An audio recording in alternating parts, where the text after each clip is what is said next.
We are live. Oh, good evening, everyone. Hash says. Push me, and then just touch me. Is that what you're doing? Some satisfaction over there? That's what we're doing, baby. Ooh, and a mason jar for you there, Danny. Okay, I like. Is this on point? I mean, with that's. Cobra? Well, I don't know if it's on point for him, but it's on brand for us. You know, couple of hillbillies out here. That's right. All right, people. We've got one hell of a show for you today, all right? The big thing is I just sent Shadow some illicit material. He said in chat. So look out for that. Ah! Not really.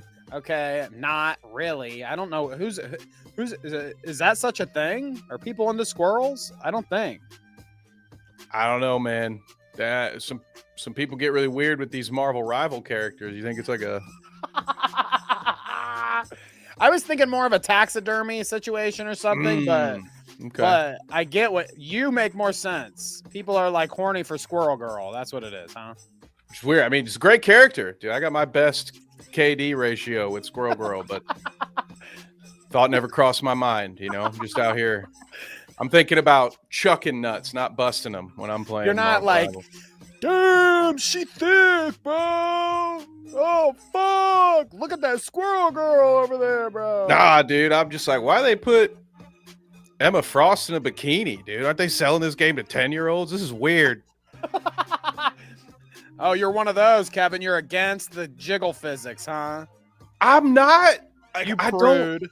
don't care, I guess. But it is kind of weird. I do feel like the ladies in Marvel Rivals are, how would you put it, Danny? Stacked. They're it's too much, dude. Got my little 9-year-old cousin playing that game, dude. He doesn't need to be thinking these thoughts yet. Yeah, baby. So there you go. What up, John? This is not an ad for Marvel Rivals, we swear. We wish. I will accept that, though. I will completely change my entire thought process about it, Marvel. If you want to toss some ad revenue my way, that's fine. That's right. Kevin will be drooling over Squirrel Jiggle Girl. all day, dude. That was a hard one to say, Squirrel Girl. Squirrel Girl. All right, what the fuck? The fuck are we talking about? All right, people. We are here to celebrate the Cobra himself, okay? I've got my Cobra Jack right here, Mountain Dew and Jack Dagnalls. So I'm ready to celebrate in the Cobra way. We're both a Four Loko ad if I ever saw one. Okay, dude, I knew a guy in college, all right? I knew a dude that this is huge dude, tall, ripped dude, could slam a Four Loko, like shotgun in a beer. He could do it for a Four Loko. Oh, Yeah, you want to get down like that, Kevin? no, not at all. I can barely handle one of those margarita cut waters you got. You know, it's like those Four Locos. You might as well have just been huffing gasoline at that point, I think. Did you drink them though back when they were like super fucked up? Like when I was in high school, I think was when it entered the gas stations where they had the Four Locos that were full of the energy drink and alcohol booze. Oh my gosh, dude. And that shit stank too because it's all like malt liquor. Ugh.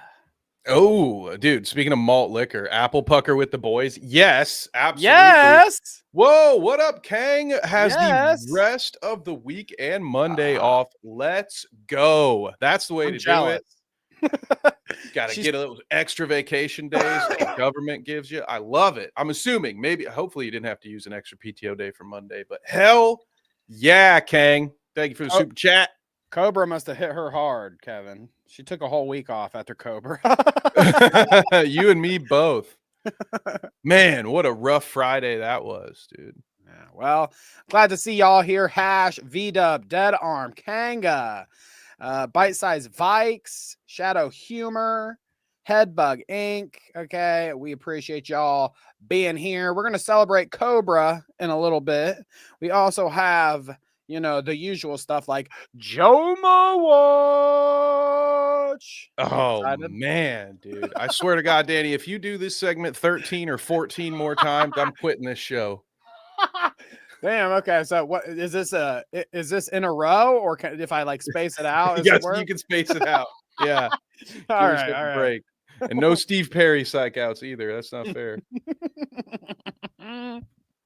So yeah, tons of Jomawatch, folks. Okay, you don't want to miss what Anisa Johma and Ian Jomha were up to this week. Oh my God, they can't stop. They can't stop. The spiral continues, Kevin. Oh, see, spirals have a tendency to do that, Danny. It's very unfortunate, but it's in their nature. These poor two simple Canadians. Are they Canadians now? Yeah, they are. They don't have a.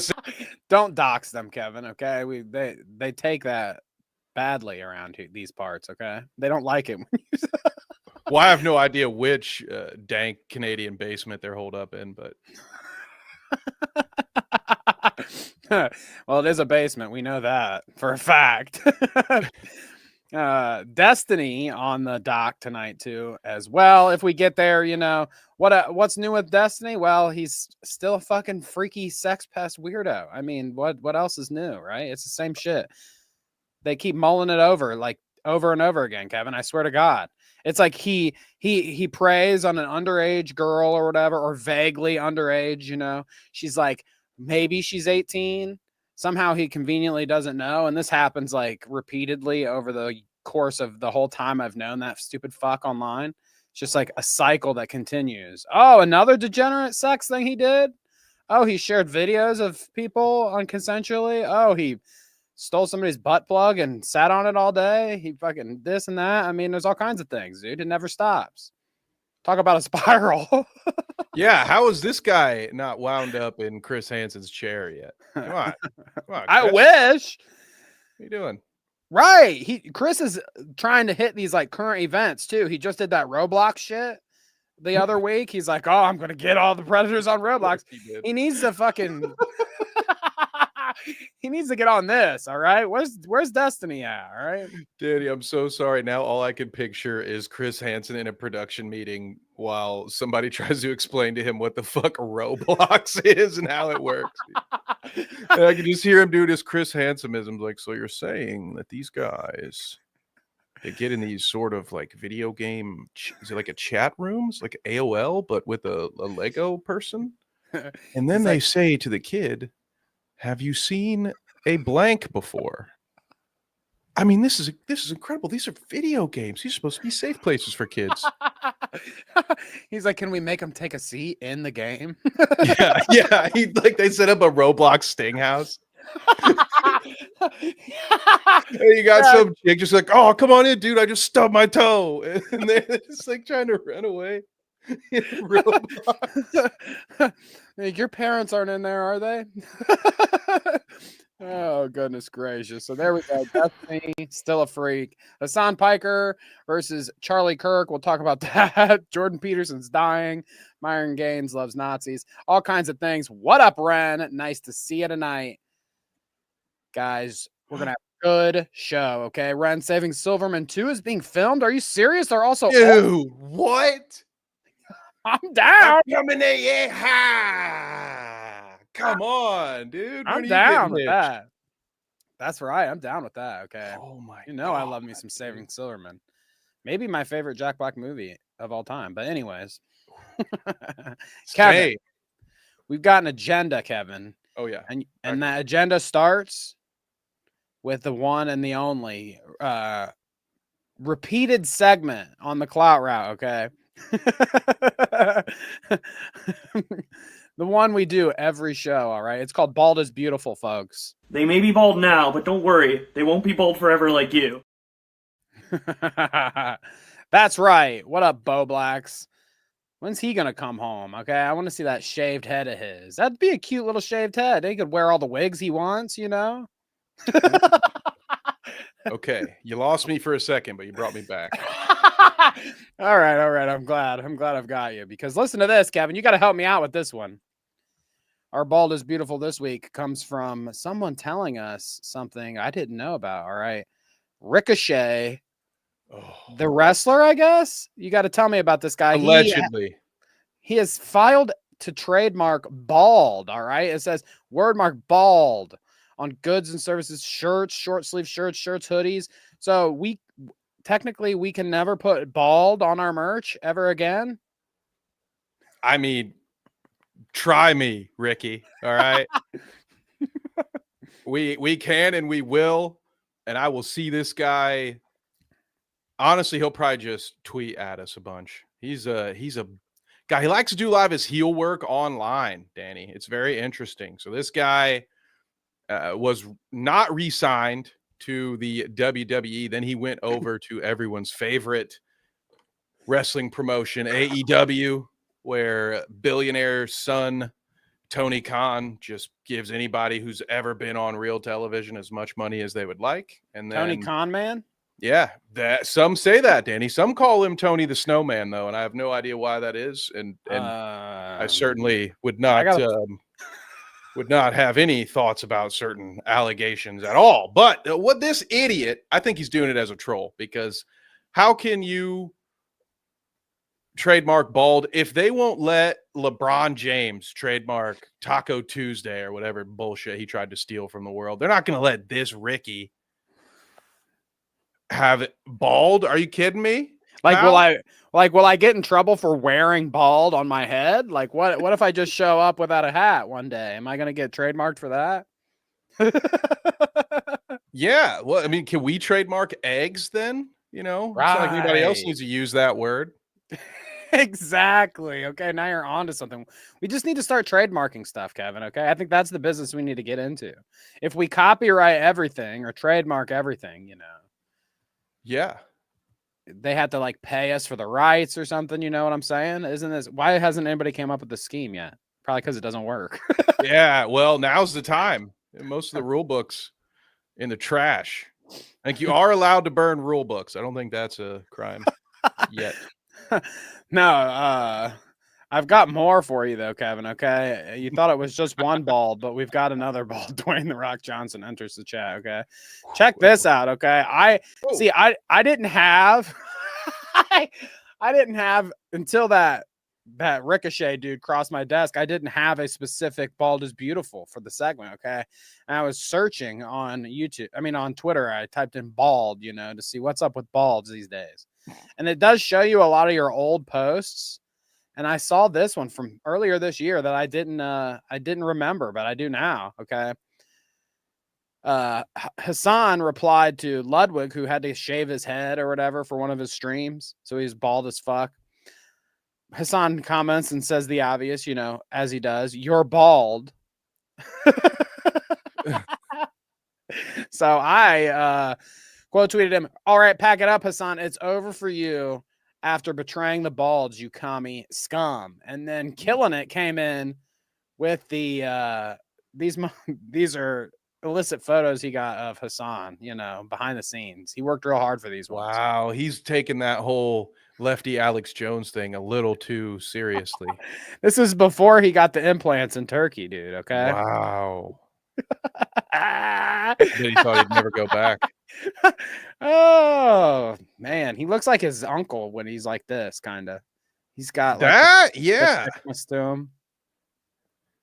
Love that. He looks like a guy out of The Death of Stalin. That's a great movie. I should watch that movie after this. It's really good. Yeah, after this, of course. But there you go, folks. That's Bald is Beautiful. Thanks for visiting with the Balds. We love that, right, Kev? That's a verbal trademark. Suck on that, Rico. We did it first. Bald is Beautiful is fucking trademarked by the Clout Route, okay? Oh, dude. Are we going to have to censor bar that? Oh, man, dude. All for this overpaid carny. Get out of here, dude. You're not better than me. You are me, Ricochet. You can lips. only difference. That's right. All right. And then, before we get into the Cobra of it all, because we've got a lot to get to, and I want to get into that early in the show. Okay. Before we get to that, I did want to just bring up a funny thing, Kevin. Okay. A funny thing. I was laughing about it. Speaking of Hassan Piker. All right. Did you hear that Hassan is about to debate Charlie Kirk, of all people here? All right. The brain power in that room, dude. One small face versus one small head. All right. Who comes out on top? Check this out. Okay. Yeet on Twitter was reporting on it. And you can definitely tell who his audience is because he says who wins in the debate. And as much as like we can bitch and moan about Hassan, there ain't no way in hell Charlie Kirk says anything intelligent ever. But this vote, dude, this is 18,000 motherfuckers. This is the opinion of Hassan on Twitter. Like, this is a good encompassing representation of, I think, his everyone's opinion of Hassan on Twitter, that they hate him so much. And I guess apparently think he's so dumb that Charlie Kirk will be victorious in a debate. That is awesome. See, Shadow's on the same page. What percentage of the vote do you think Hassan's chair would get if he were a late addition to the card? I think, see, that's the difference, Kevin. What the question he didn't ask is Hassan's chair, because we know that that's who's going to be there for most of the debate. And we also know that Hassan's chair would definitely take the W. All right, dude. Tone down the liberalism, dude. Charlie Kirk's just stupid. Have you been keeping up with the South Park shit? Because on the last episode of South Park, it was like Cartman took it wasn't Cartman at first. He kind of comes around to it, but one of the other kids at school, I forget what the weirdo's name is, starts doing a Charlie Kirk shtick. No, it's not Butters. It's Clyde. And then Cartman gets pissed that he's doing the Charlie Kirk shtick because he thinks it's his shtick. So then he starts doing the Charlie Kirk, like debating college students outside and stuff. And once you get roasted on South Park about how dumb you are, I think it's pretty much confirmed, isn't it? Yeah. Fair enough. Yeah. Have they ever been wrong about anything, guys? All right. I'm just kidding. But maybe. But anyways, like I was saying, we'll have to tune in we'll have to catch some of the reruns of that Hassan and Charlie debate. Okay. 5 illegal immigrants that need a place to stay. I told them you would take them. That's what the Shadow says. See, no, I don't fuck around like that because I don't need those ICE motherfuckers raiding my house to get some. This is going to be some like the beginning of Inglourious Bastard shit where the Jew killing dude comes in. He's like drinking my milk out of my fridge. He's asking me where. Except this time it's Dean Cain and he can't act for shit. It's like, where are they at? Okay, I know you've got Mexicans in here. All right. You know that X-ray vision thing is true about me. You know that, right? I'm Dean Cain Superman, in case you didn't know what I was referencing. See, that doesn't work on me because I wouldn't let 5 of my family members move into my house. So checkmate, dude. Say whatever you want. Yeah, no one can come live with me. Good. Go pitch a tent somewhere. I don't give a shit. My house, dude. I pay the rent around here, dude. We should have knew that one was coming. Okay. Oh. All right, folks. Let's get into it. Fuck Charlie Kirk. Fuck Hassan. Whatever. I hope their debate goes well. We'll see who comes out on top. All right. But before their debate comes across my desk, we will talk about KingCobraJFS. All right. I posted our last our cameo that we got earlier this year from him. That's also like, I was glad when we got the cameo, obviously, because fucking hilarious and the best thing. But because of the turn of events, rest in peace, Cobra. I'm glad that we like got in there and have something to, it's kind of like something to remember him by for us personally. He's like talking to me. So thinking about that and seeing his dad's video and yada, yada, I've been very touched by Cobra and the whole situation over the past week or so, Kevin. I've been thinking about it a lot. Yes. Rip Cobes. That's right. Ass cakes. Nice to see you. Yeah, 34 years old. That's a powerful top gum.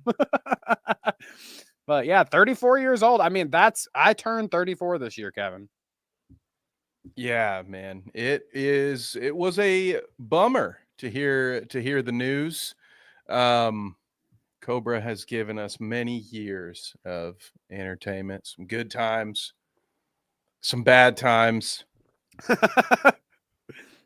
Some times that kept you from eating your next meal because, if you know, some of those dank food hacks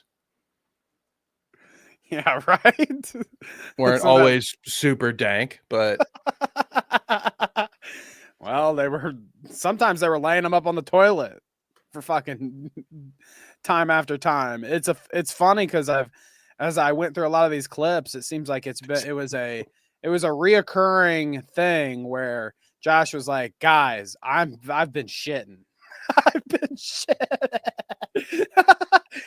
He was not shy about telling everybody like, hey, dude, I've been having a rough couple of days. Quit sending me this shit in the mail. yeah. And it did. Shadow was asking about the drinking. It did get pretty bad there over the last couple of years, I would say, where it was sort of just damn near every stream. So yeah, I don't know what else he had going on, but he was always drinking on stream. Yeah, I know what kind of drinks he had going on. So that, say what you want about the food hacks, and a lot of it won't be very kind because the food hacks are tough to even imagine putting together. But some of these Cobra cocktails will live on forever. And, some of them are probably pretty good. I haven't tried too many, Danny. How about yourself? Did you get through all these over the weekend? You know me. I committed to the bit and got a Cobra Jack. Okay. The half Mountain or 2/3 Mountain Dew, 1/3 Jack Daniels. And I have to admit, not my favorite drink of all time, but we'll get through it, folks. We'll get through it. I'd rather take shots of this fucking Jack Daniels than do this fucking Mountain Dew shit. Oh, there you go, brother. That's off to Cobra, okay? But some of these look good. I mean, like,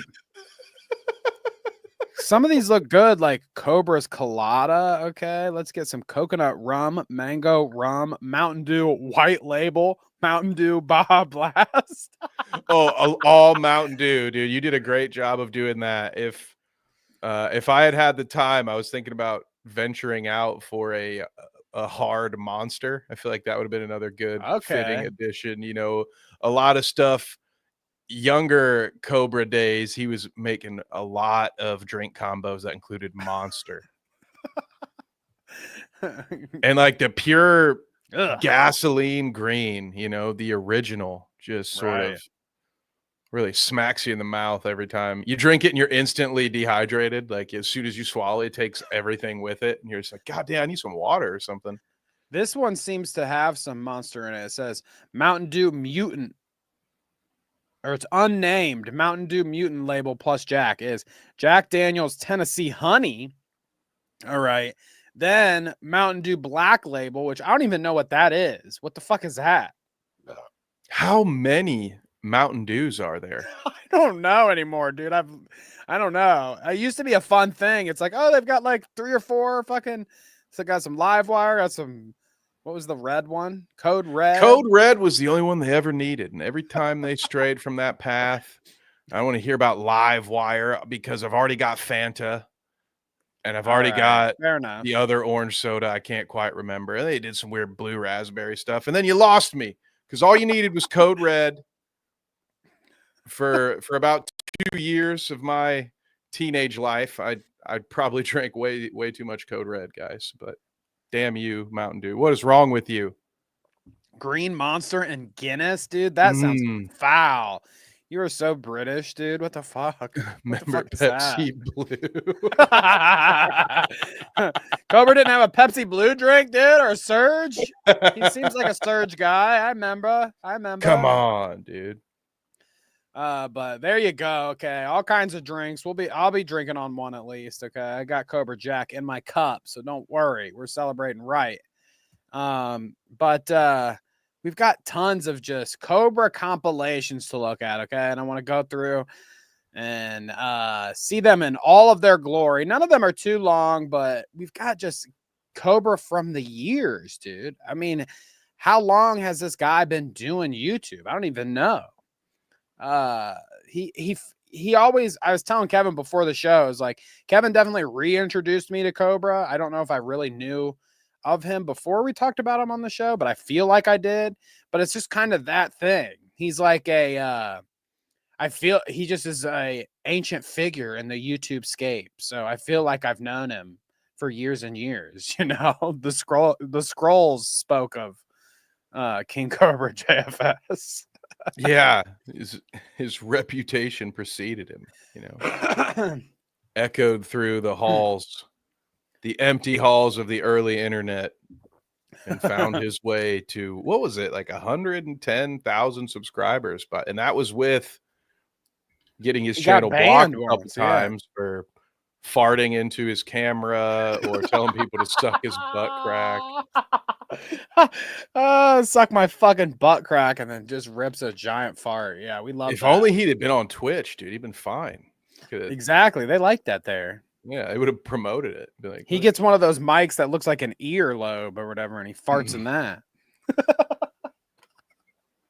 Then he licks on it afterwards. Yeah, that might have to go to Kick. You know how Cobra gets down, okay? Kick, you can do anything. You hearing half of this shit that they're doing on Kick lately, Kevin? Like, people are dying left and right on streams and shit. They're like choking this dude out until he's dead on stream. They're throwing cans at his dead body and stuff. Like, what the fuck is up? Yeah, Rampage Jackson's son almost killed a guy. On Kick, he just smashed his face in on the fucking it was like in a match or something, right? Like, what the fuck was going on there? That was some crazy shit too.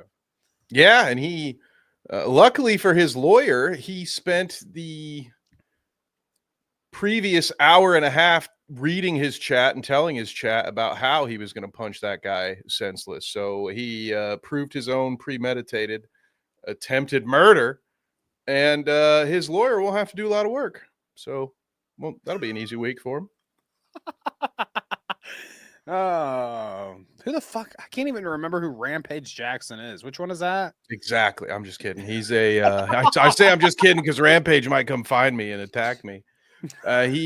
Some people would call him a former MMA and UFC legend. I would say he was a pretty solid Pride fighter and had a big enough personality to be popular when the UFC was kind of peaking. I think he's a very overrated fighter, but he called himself Rampage, and he was always a crazy, wild dude. So wouldn't you know it, his son also pretty crazy and wild. They used to do Kick streams together. I have to emphasize they used to for obvious reasons. Do you think it's because they get punched in the head a whole bunch? Do you think that has anything to do with it? Oh, Danny, I think if you walk down that path, you will receive a lawsuit from the National Football League and perhaps Paramount Plus. So sorry. Okay, let's get back to honoring my lord King Cobra. I take it back. All right. Let's watch some Cobes. Okay, check this out. We got a little.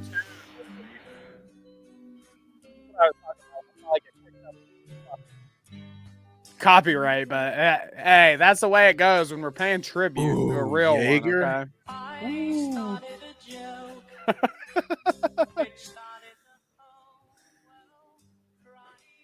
Okay? Some of these are like, what the fuck was going on? Some of this, what was he doing here? Oh man, one of my favorite ones. Seeing that reminds me of much younger Cobra. One day he thought he was off work at Wendy's, so he does a stream. He fires up a stream and starts dyeing his hair.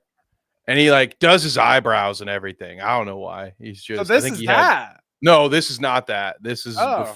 I don't know what this is, but it reminds me of a time where he's sitting there with the plastic gloves on. It was the apartment before this one, I think, and he's just like he's got the dye in his hair. Why he is recording while doing that is beyond me. But he gets a work call, right? His boss at Wendy's calls during. And he got his days mixed up, and he was actually 3 hours late with a bunch of hair dye actively in his hair. So he had to deal with that. By the end of the call, he's just got it all over himself. And did he go to work? Man. Poor Wendy's era. I can't remember. I think he did go to work. I mean, hats off to him if he went to work. Like that, okay? That's a real one, okay? He's not missing his shift. He needs that money, okay? It's time for my Wendy's shift, folks, and I've got jet black hair dye in my head. All right. I mean, that looks like what he's doing here. It looks like he's dyed his whole thing, like what you were talking about, because his eyebrows got it around there. Yeah, I think he does. You know, he just does this frequently. Might as well. You got to have that consistency, I guess. Right? Yeah. Dude, he looks like in that moment, it just like reminds me of a hobbit or something, just like a with caveman. the long hair and the dirt. Oh yeah, there you go. Like a caveman or something. Like what the fuck? Now in that short that I posted with the last cameo that we got from him, there's some more Mountain Dew. Yeah. He speaks about he's crying or something here. Oh damn! Hey, why'd they put this in here, dude? I thought we were gonna reminisce and share memories. He's crying because of the hair. Sean. The hair that's missing. Okay, he's crying because of the hair that's missing. We've all been there. But he says it in that video. He's like, "I'm bald too," and I can tell you. I would have told Cobra to come home, dude. Come on, but no, he rocks the skullet thing pretty well. I feel like. He just needed the bandana. He'd go full Hulk Hogan. I love that. Now you said this is who? That's Sean. Explain the puppet to me, okay? Oh yeah. Well, King Cobra was honestly, I would say, considering the average human ability to do ventriloquism, okay, I feel confident in saying Josh was an above average ventriloquist. All right. Hell yeah. It's pretty good, man. I think those were some of the funniest bits he ever did, were doing he's stuff playing with it. He's using it. I love that. He's always got it in like the background too in a lot of these clips. Man. That's a nasty one. In a lot of the background of these clips, you can see the Sean puppet just chilling. But look at how young he is in some of these. Some of these you see him and it's like, holy shit, dude. He was on here when he was like early 20s on YouTube filming shit. Yeah, 100%. A decade plus, I would say. About 12 years. Oh, the mantis. I forgot about the praying mantis saga. I love these outdoorsy ones too. It seems like he pioneered. I mean, again, Josh had to pioneer some of these like in real life kick stream kind of things that go on now. He was out fucking eating wings at some fucking shitty bar or something filming. That's probably like the second best bar in all of Wyoming, Danny. You take that back. Hell yeah, he's doing karaoke even. Like he got down everywhere. Oh yeah, some of that God, footage from the Your Favorite Son documentary. He fucking vomited a lot on stream. Yeah, unfortunately, yeah. Oh, goodness gracious, dude. That chair is worth $100,000 now, by the way. Is it? They got that on auction or something? Cobra's chair, the legendary chair. That's probably got some magic stored in it, dude. Okay, he's got the fucking wands on the. Oh my God! Oh. He's puking so much. Oh, speaking of puking, dude, there's another one. Okay, it's not as much puking because that Okay, one, good, because that was kind of a lot of it. those ones were like straight up. Those ones were just like straight up barf. But this one I caught, dude, made me laugh so hard. Okay, this is like, I want to know if you've ever been here before, Kevin. You can tell me if you can relate with this clip. I knew it was going to be this one. I had to bite my tongue so I didn't say the thing. All right, let's play You'll it. know what the thing is as soon as you hear it.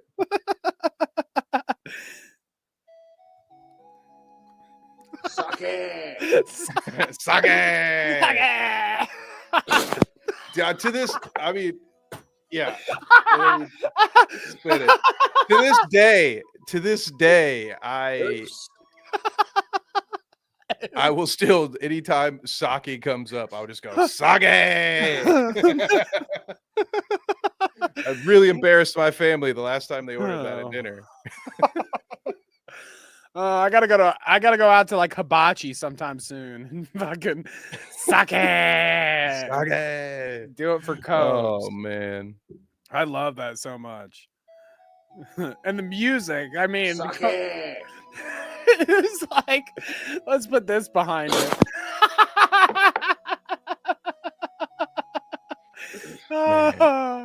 For the record, I have been there though. I don't know if that looked like a pretty fresh bottle of sake. If you haven't had it before, hibachi. Oh, sake. Oh, goodness gracious, dude. Okay, so I know over the years, like, there have been Cobra isms, you know, like shit that he says all the time. He's always talking about the trolls and stuff and his wands and blah de blah. So I found kind of a compilation of one of his Cobra isms, I guess. The Redditors who this guy, okay, see, these are one of like, there are all kinds of posts like this on the short that I posted. Lots of them are rest in peace Cobra, but a lot of people shared this sentiment here that this guy did. It says the Redditors who have been sending him gallons of liquor and duster cans every week for the last 2 years need to be in prison. Which is something. I mean, you saw how much he was drinking there. Yeah, dude. I hope, man, duster. Jeez. I didn't know that was part of the equation. You know, at least jail. You know, prison might not be unreasonable if you're mailing somebody duster for that purpose. I don't know. Point. But check this out. All right. How do you stay so lean? Well, I walk everywhere. I ride bike in the summer. I ride bike whenever the weather's permittable and if I'm in the mood. I have a high metabolism. I walk everywhere. I ride bike. So notice what he said there. I walk everywhere. I ride bike. And that is this entire compilation is him saying, I ride bike. I don't know why he said it. Said it like that specifically. He always says, I ride bike. Yeah, like instead of what is it? It's normally ride my bike, right? Like I'm riding a bike. I don't know. There's like a couple words. Yeah, I think he's again just ahead of the curve. This is another pioneer because it makes sense, dude. Obviously, one would assume, unless you're a street tough and you're a bit of a ruffian, maybe somebody who steals other people's bikes, it kind of goes without saying that when you ride bike, you'd be riding your bike. So all I'm seeing here is efficiency in motion. That's right. Okay. It was like text message speak. Okay. He's Englishing well enough. I have a buddy who says ride bike. See, there we go. Boom. I ride bike. All right. Okay. Let's go. I'm into this must be a thing. I ride bike and walk everywhere I go because I don't have a car. So I'm always getting some sort of exercise to burn it off. When I was a kid, you could ride bike and nobody would say shit about it. You know, there was no ifs, ands, or buts except watch for traffic and wear a helmet. Which Who he was did. giving him a hard time about riding his bike, dude? Riding in the middle of the road or something? It cracks me up how people are about things. It's like he'll fucking hammer booze, and I mean apparently Duster, according to this guy, you know, all day and night, not give a fuck. But when he's going out to ride bike, you bet your ass he's wearing a helmet. That's right, dude. Safety first. As he should. Nobody used to say shit about riding bike, Kevin. Okay, what's up with that? Cyclists ruin it for other cyclists. Apparently, there it is. Oh, he wasn't cool enough for the bike club. I mean, I'll admit, I hate encountering bikers out in the wild when you're driving. Worst kind of motherfucker. All right. Nothing ruins a Sunday or Saturday afternoon for me quite like the cyclist. What are they, pub crawl, where they're like, oh yeah, we just rode our bike from the last place. Hope the 25 of us don't make the place smell weird while we all wait in line drinking IPA in the patio. You smell like sweaty balls and fucking booze, okay? I can smell the booze on your breath, and then you walk away from your seat, and I have to wipe it after you're gone because you've left a fucking sweat ass print. Thanks. Viking fuck, okay? Don't belong here. Get out. No. I guess today I'll make an exception for cyclists out there, okay?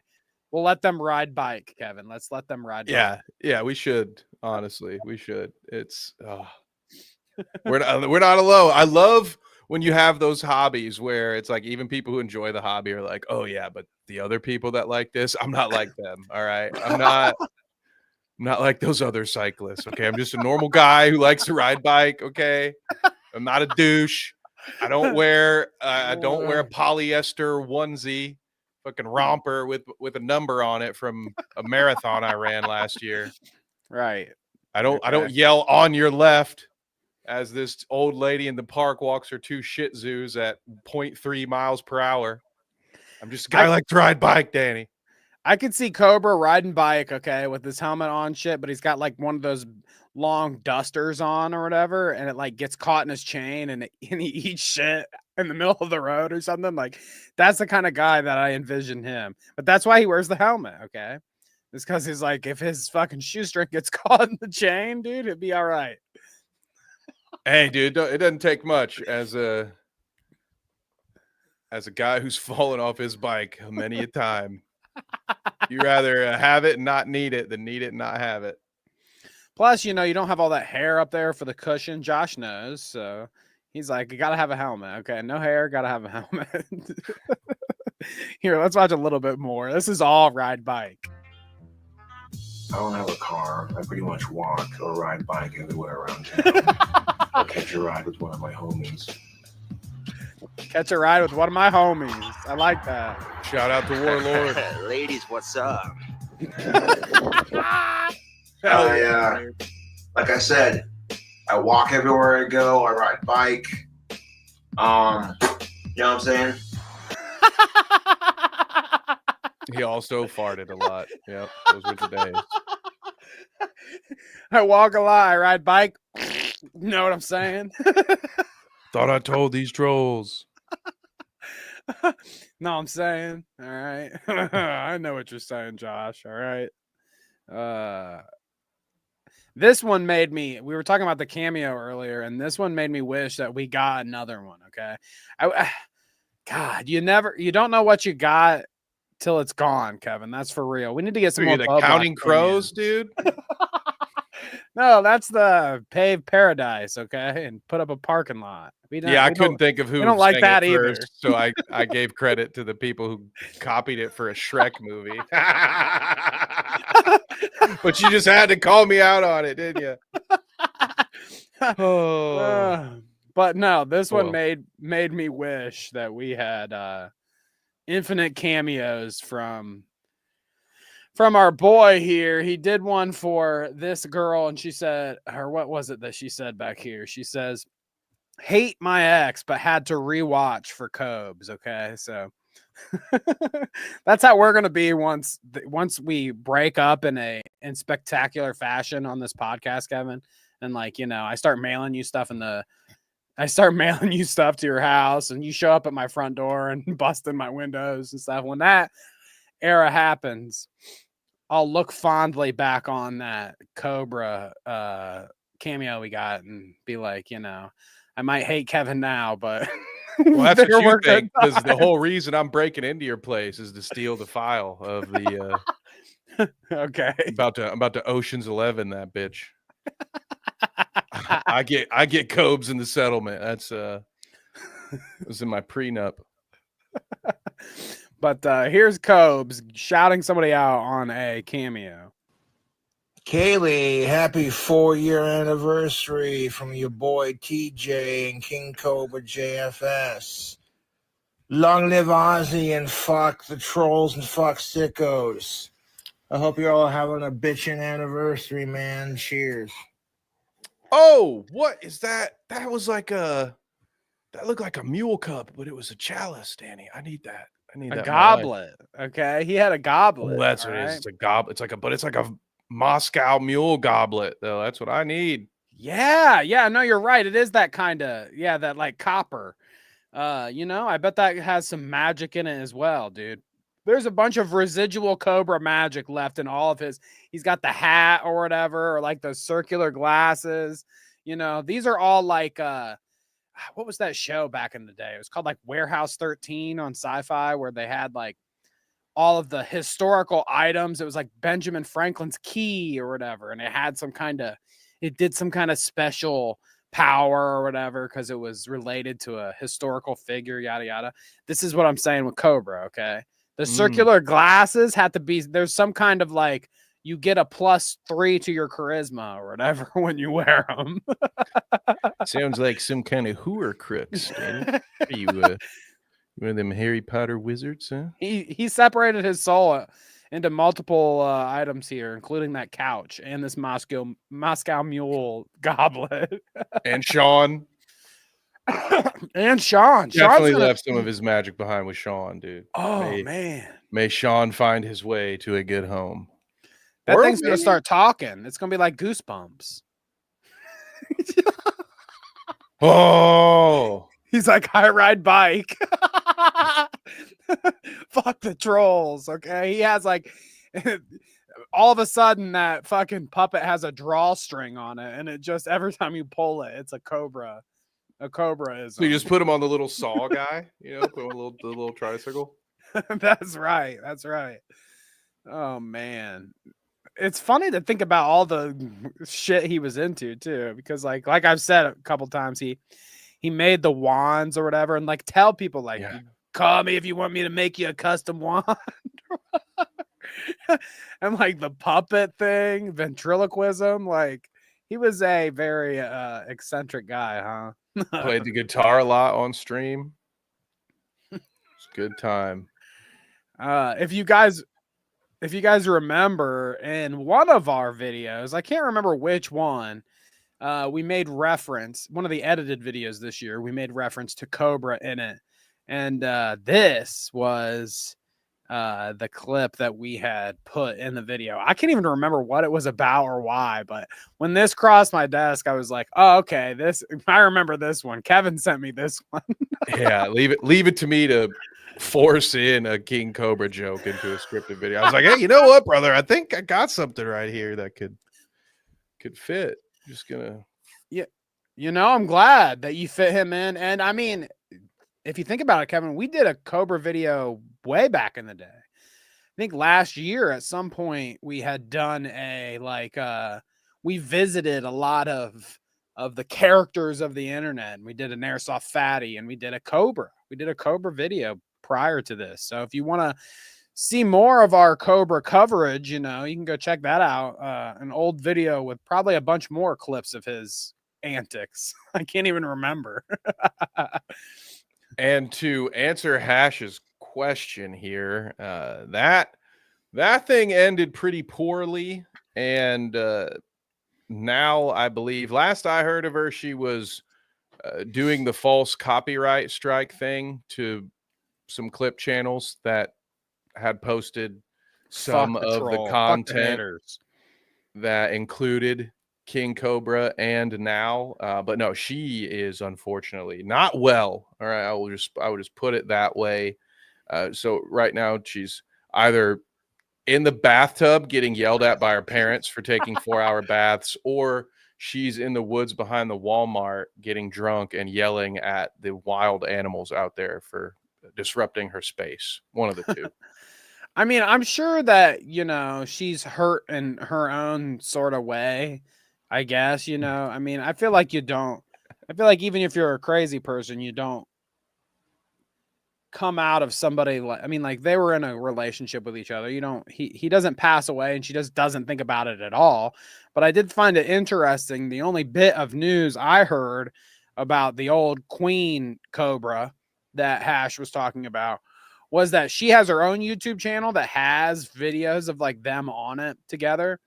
And she had made a post that said, this was the day after he passed. So, okay. The day after he passed, she posts on her YouTube or whatever it was. How did I just gain 2K subscribers or whatever? It's so weird. Like not even really acknowledging that she made that post, not acknowledging that he just passed away, but just that, oh, magically I have 2K. She is not going to like that because once those King Cobra fans watch the content featuring the two of them on her channel, they are not going to have nice things to say about her because she is a vile and disgusting human being. Some of the things that she did while she was there, in fact, the very videos that she was copyright striking falsely, were times when she went live on her Instagram after her and Josh had broken up. She goes back to visit. It was supposed to be a secret just between the two of them. Didn't want the internet trolls or anybody to get involved. Well, after Josh is good and drunk, and after, according to the live stream that we all got to see, or the clips afterwards, she had promised him ahead of time she would not go live, she wouldn't stream, and then she went live on Instagram, and even a couple of times would like set her phone in a room or in the hallway and then get in these arguments with Josh and like try to, like, she was very manipulative to him, and it was really fucked up. So like a lot of people then began to troll her because she's such a horrible individual. And that's the one thing with Cobra. There's always a couple of real assholes involved, but for the most part, it's like a lot of the people who checked in on him genuinely didn't want to see bad shit like that happen to him. Like, is it funny to watch him eat disgusting burritos with salmon in them? Yes, but like I don't want to see anything bad happen. I don't want to see him being manipulated on a live stream by some woman who's then trying to claim that he's abusive to her. Like he didn't deserve any of that shit, and so she was rightfully chased from the Cobraverse, and I wish her nothing but sadness, if I'm being honest. Is this true here? Oh my God, Queen Cobra is named Methica? Yeah, yes. Yeah. Jessica Messica. But I had never heard Methica before, and I love that. I absolutely love it. Methica. So she wasn't Queen Cobra Methica or whatever was not what Cobra is about to describe in this video. Let's listen. Yeah, keep it up, assholes, because guess what? One day I'm going to get laid by the hottest of age goth chick that's biologically female, and it's going to be consensual, and she'll be alive. And on top of that, y'all going to be jealous as fuck because I ain't going to say shit about it. Because quite frankly, that's none of your business. A gentleman doesn't kiss and tell. Yeah, keep it up. Like a bar at the end? What was that? I don't know what that was. This might cut out, but a biological female. All right. Oh, gentleman doesn't kiss and tell. He's like, you'll be so jealous because I'm not going to tell you about my girlfriend. Somehow you're going to know, and you're going to be jealous, but I'm not going to tell you. Why did he feel he needed to specify it alive? What a hot fantasy. Yeah. Ash is like, yeah, there's something that really gets me about live bodies, all right? I like them live, just like Cobra.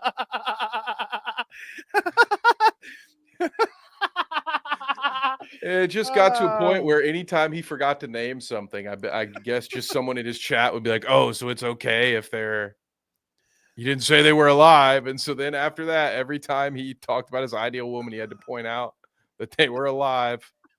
And biologically female. Yes. Yeah, and that's where you get some of the, Cobra had some interesting takes. I mean, he grew up in a small town in Wyoming. So he certainly had some takes that not everybody's going to agree with. And hey, well, that was just his preference, all right? That was the source of some of his comedy would be in the rants that he would go into. And his favorite thing would be to take any situation and go, if it was gender reverse, you wouldn't be able to do this to me. Like if I were a woman, you couldn't do this to me. So he had like a big thing about like gender rights and like stuff not being fair. But he knew what he was into. John has asked us a couple questions. So while you pour that, I'm going to get back to the first one because I know we haven't covered the French folks thing. But with this, he was asking about old Raja Jackson, Rampage Jackson. So to go back to that real quick, there's a video. Raja was kick streaming as he does, and went up to this independent wrestling show, and the wrestler saw that the cameras were rolling and falsely assumed that Raja was in the business. So in a very stupid move, that was very stupid and still not deserving of what would follow, Psycho Stu took a beer and threw what is called a worked punch, and he smashed that beer over Raja's head to get the big, Stone Cold used to do it all the time in the 90s, right? There's a way to do it without really hurting somebody. But what Stu didn't know is that Raja had gotten a concussion a few days ago. So probably the worst idea to hit him in the head. Big scuffle. They have their issue. Stu apologizes profusely. He says he didn't understand the situation. I thought there's even a moment when they're eye to eye and Stu says, "You're not going to sell it," which is kayfabe for like, if I hit you, you're supposed to pretend like it hurt. You're supposed to sell the punch. And so Stu apologizes 3-4 times. They shake hands. Everything is good. One of the other wrestlers tells Raja, "Well, get your receipt." More kayfabe. A receipt, as you can imagine. If somebody potatoes you and hits you too hard, then you potato them back. I'm rolling out the whole encyclopedia for you guys. You are. And so this other wrestler goes to Raja and says, "Get your receipt." And then so from there, Raja had seemed to calm down, but he was sitting there for an hour and a half. So they worked it into the show. One of the owners of the show was like, "Oh, since we got this on film, we're going to have Raja enter the match. He's going to interfere and he's going to slam Stu and he's going to punch him a couple times. And then somebody's going to get in between them." But then during the stream, Raja is just talking about how people can't call me a pussy. I'm going to hit him as many times as I can until somebody pulls me off. They didn't say I couldn't hit him for real. Again, confessing to the crime, essentially. And so he jumps in, slams the guy too hard. And the thing that, again, to spoil kayfabe, you have to tuck your chin in order to stop yourself from just smacking your brainstem up against what is just a pile of 2x4s with a thin padding on it. So he slammed him down too fast. You could tell Stu was out from the moment back of his head hit the mat, and then just 20 unpulled punches from Raja. So that's unfortunately a little long-winded rundown of that whole thing. But that's exactly what happened. Started as a misunderstanding that they tried to turn into a work and use it for the show to get more attention. And meanwhile, Raja had his own plans and will almost certainly be going to jail now. And in that same vein, Danny, we didn't cover this at all. I don't know. I'm assuming you saw it. When it comes to stuff like this, if I stumble across it, I assume the rest of you have definitely probably seen it because I am the least online person that I know. kind of a loser idiot over here. So I get to things late. But I did hear about this. I didn't I heard about it the day that it happened, but I've not followed along to know what the end result was. Do you know anything about this, Danny? I kind of made reference to it, and these are one of these stories, just like the Raja Jackson thing. it's like we can't show half of the clip of what was going on because of how violent it gets or whatever. And it's kind of the same thing with this French guy. I mean, we've had a lot of other shit to cover, so I never really got to it. But essentially, that story with the French guy and the live streamers was that this older gentleman was friends with some younger folk. Okay. Then they were doing kick streams where every kick stream they did was them essentially torturing this guy in some sort of capacity. He wanted to be friend. Like what I've heard through the grapevine, this is one that I didn't bring to you guys, so I didn't really study it, like I would normally, like Jomawatch, okay? I don't know it like the back of my hand, like Jomawatch. But essentially what I had heard is that like they routinely would torture this guy, put him through the ringer, do stuff to him, hit him, punch him, whatever. And they were doing like a marathon stream. And so they were doing a bunch of fucked up shit to him. I mean, the clips were, them punching him on stream, them choking him out on stream and shit like that. And like just subjecting him to a bunch of suffering. And because it was a marathon stream, when they do that on Twitch and Kick, as opposed to YouTube, I feel like YouTube people don't really do it as much. But Kick and Twitch, they'll do these streams where they'll just endlessly stream. They'll leave their camera on and it'll go through when they're sleeping, when they wake up, whatever. It's going all day, these marathon streams. And the guy went to sleep, the man who passed away, the guy in question, who was subject to all the torture. He went to sleep or whatever and didn't wake up. And these guys that he streamed with, the cameras were still on. So the guy passed away on camera at some point. He did it in his sleep, whatever. But they didn't know he was passed away. So they're doing their usual shtick. Now, I'm not trying to make an excuse for him. I'm just saying they're throwing stuff at him and shaking him or whatever. And that's when they find out the guy had passed away. And the weird thing about it all is that I think he said it was French, right? So, they had came out with like the explanation on how he died or whatever.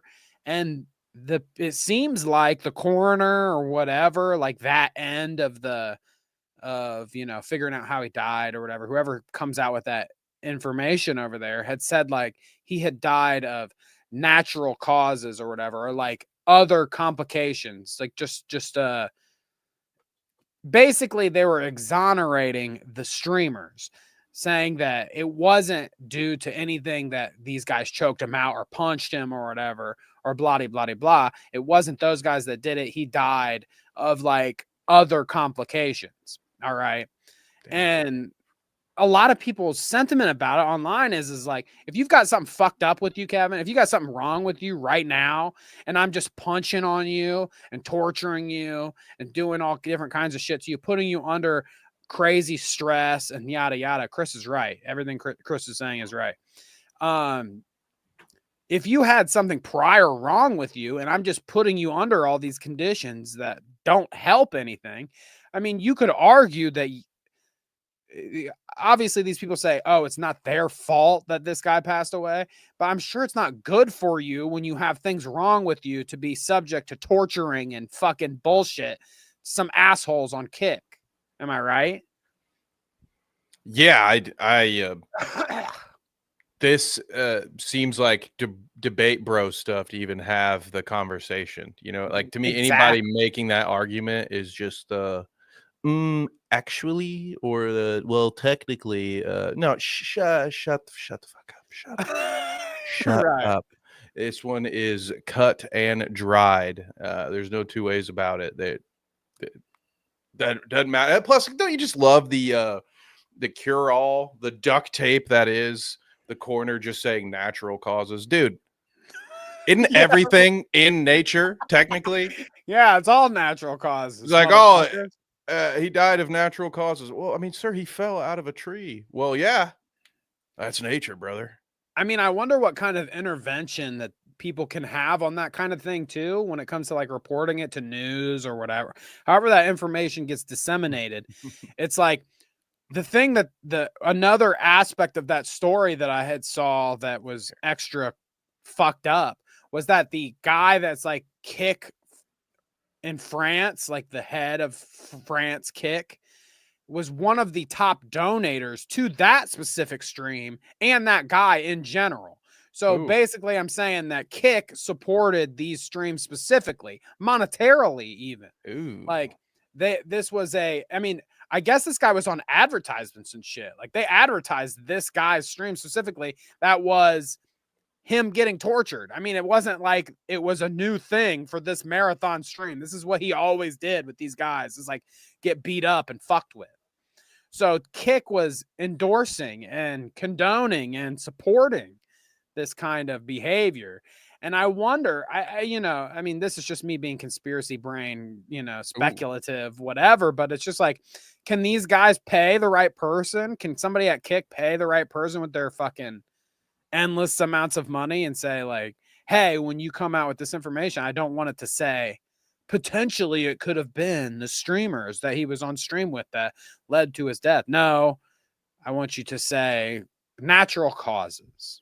What? Stuff like that has never happened. It's certainly never happened in the United States. It's fucked up though. Something's wrong with Kick. I mean, I know Kanga says I watch Kino Casino on Kick. Whoa, buddy! That's right. Did I get it right? I need the right. You have like a triangle. Kino alert! Kino alert! Which, I mean, okay, there's something to Kick about being able to, be a little crazier and edgier or whatever, but so like I would say get something a higher like payout too, don't you? Kino's Casino. I mean, I'm not sure about all that, but something like Kino Casino, all right, I'm like, that's fine, whatever. But when it comes to some of these more fringe shit, it's like they're getting away with doing like whatever on Kick, I feel like. I mean, we've seen people getting banged on Kick. We watched those fucking clips before on the show. I mean, not actually them getting banged, but like the girl was like off screen and her head was in the thing, and then she gets banned for getting fucked on stream. There's shit like that. Like Kick has been getting away with a lot of the crazier shit lately, and it's just crazy to me that back to back almost we've had the French guy story that Bite Size Vikes brought up in chat, and then also the Raja Jackson thing. Both things are like somebody dying or attempted murder or whatever you want to call it. I mean, all different kinds of crazy shit that they're filming live, that it's all getting broadcast live. It's a new era, Kevin. It's a new, you can do whatever you want on Kick, I guess. This is exactly how Hobo with a Shotgun started, and I think you guys don't want to live in that place. No. Which is Canada, by the way. Just saying. But Chris is right. After the guy almost got punched to death, I don't know if I'll ever use the platform. I mean, me personally, I can accept how YouTube behaves and how YouTube works, and I don't accept how the other ones work as much. Twitch has questionable things going on over there too. Seems like they're very forgiving of certain things and not of other things. They don't have any defined rules that they fucking adhere to. Dan Clancy is literally a fucking streamer, and his loyalty lies in his favorite streamer on the fucking platform. That platform's all fucked up. Twitch has its own fucked up problems. But Kick is a whole nother world. Twitch we can bitch about Twitch all day, but Kick is this fucking crazy thing that has, it's like Live Leak, except live streamed. You know what I mean? They're doing crazy ass shit. It's interesting. YouTube's eating up your guys' chat for saying some crazy shit. So better be on your best behavior, okay? No cursey words apparently tonight. What's up with that? Yeah. What's up, YouTube? That's weird, but should we get back into the Cobra of it all? Thank you, Bite Size Vikes, for quick kick questions. I mean, kick sucks. I'm glad we talked about it a little bit. There's just some stories that we've missed, you know, and some shit that I can't necessarily show all the time. So I do like to talk about that kind of shit. Thank you for bringing that up. Bite Size Vikes. But Hash says, pull that back up here. Unrelated, but do you guys approve of Skyline Chili? Kevin, what's your thoughts on Skyline Chili? I like it. I will eat it. I don't ever get the spaghetti, so I don't know if that's good or not. Spaghetti chili.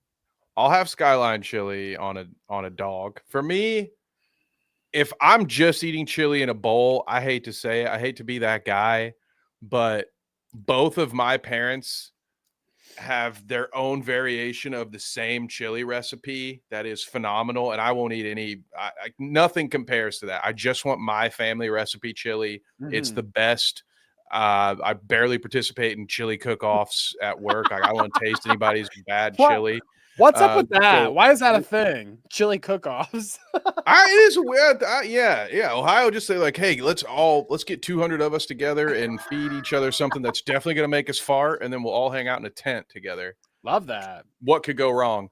But for me, Skyline Chili, it's perfect chili dog chili. But I don't know that I'd eat a bowl of it, and I certainly wouldn't put a bunch of frozen Skyline Chili in the freezer. That is reserved for Wendy's. Now I need to look up the iconic Skyline Chili hot dog in case people don't know. But I will say about my experience with Skyline Chili as an adult, I'm not a fan. I have to admit, it's like it's like sweet kind of. I'm not really into it, but I mean, it is an Ohio staple. I can admit that. But I will say, as a kid, as a teenager, okay, when I was poor and I didn't get to go consume all the luxuries of life there, my good friend, his mother would take me out to dinner with them whenever I'm hanging out with them. She'd always pay for our dinners, and I'm sure Skyline Chili wasn't, a crazy bill. So she didn't mind taking me to Skyline Chili when they went. But there was something magical. It was in a different town, so I couldn't go there regularly.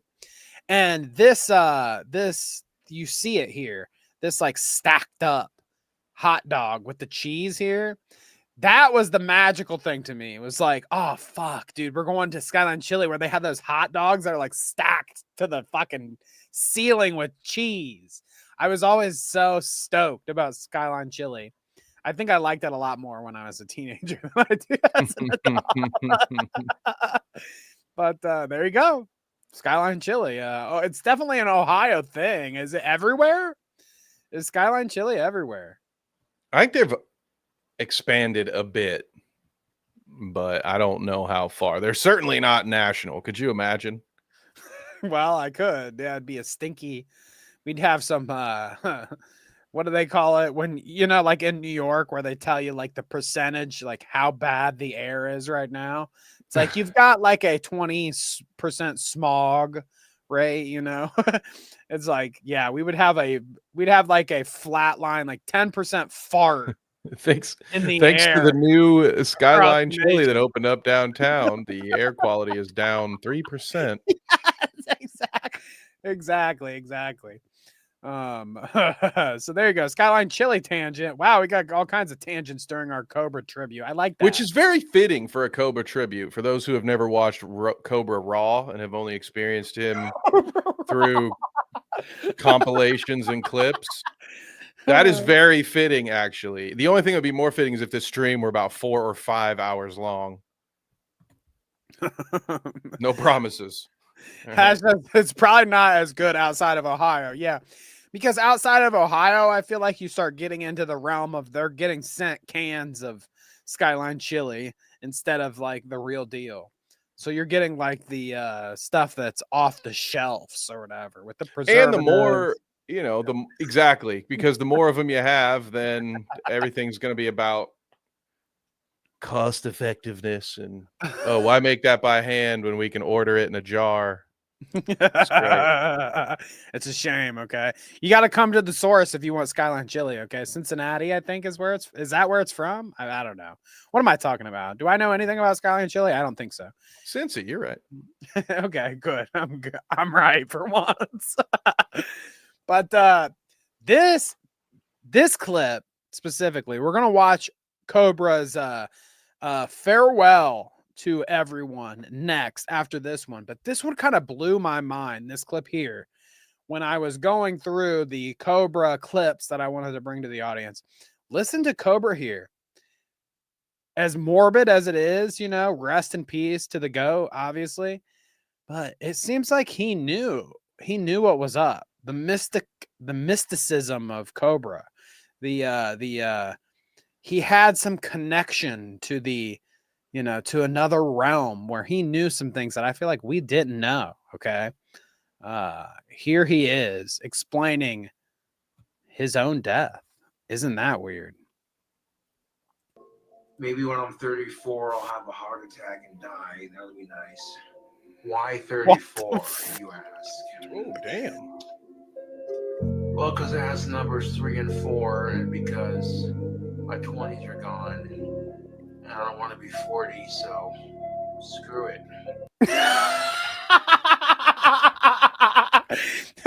I mean, I feel it, Cobra. Okay, and this clip, he'll say it in a little bit here, but this is like years ago. Okay, when he's predicting his death here, but I really feel the whole. I don't want to be 40. So I don't want to make it to 40, bro. Yeah. Jose, to be fair, there was a certain edgy and already balding young man I know that used to talk all about how he was going to die young because he didn't want to live to be old. So, you know what? I get it. I get it, Cobra. We feel you, dude. Especially, dude, the closer you get to 40, the less your knees want to make it to 40 either. They're like, bro, fuck you, dude. None of it does. None of it does. From head to toe, everything's saying, hey, we don't got to go much longer, do we? Like, yeah, I can't take 3 steps without a joint popping. So, yeah, But yeah, what a prophetic thing here. He says, 34 because of the 3 and 4. What is it about the 3 and 4 that he says? I don't know. If he had said 33, I'd have known what he was talking about. I'm not sure what he's referencing there, but he's like the 3 and 4, that means I'm going to die.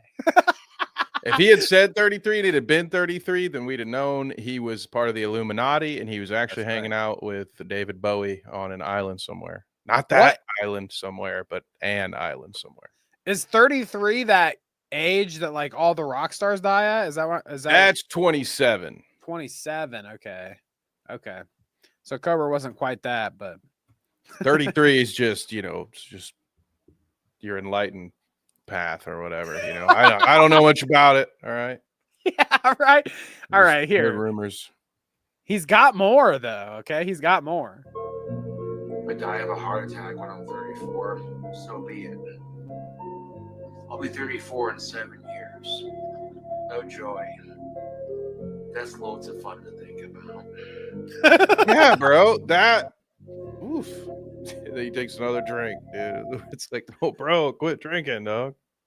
But his dad came out today or earlier today, I believe, and had made a post talking about what he had found out or whatever.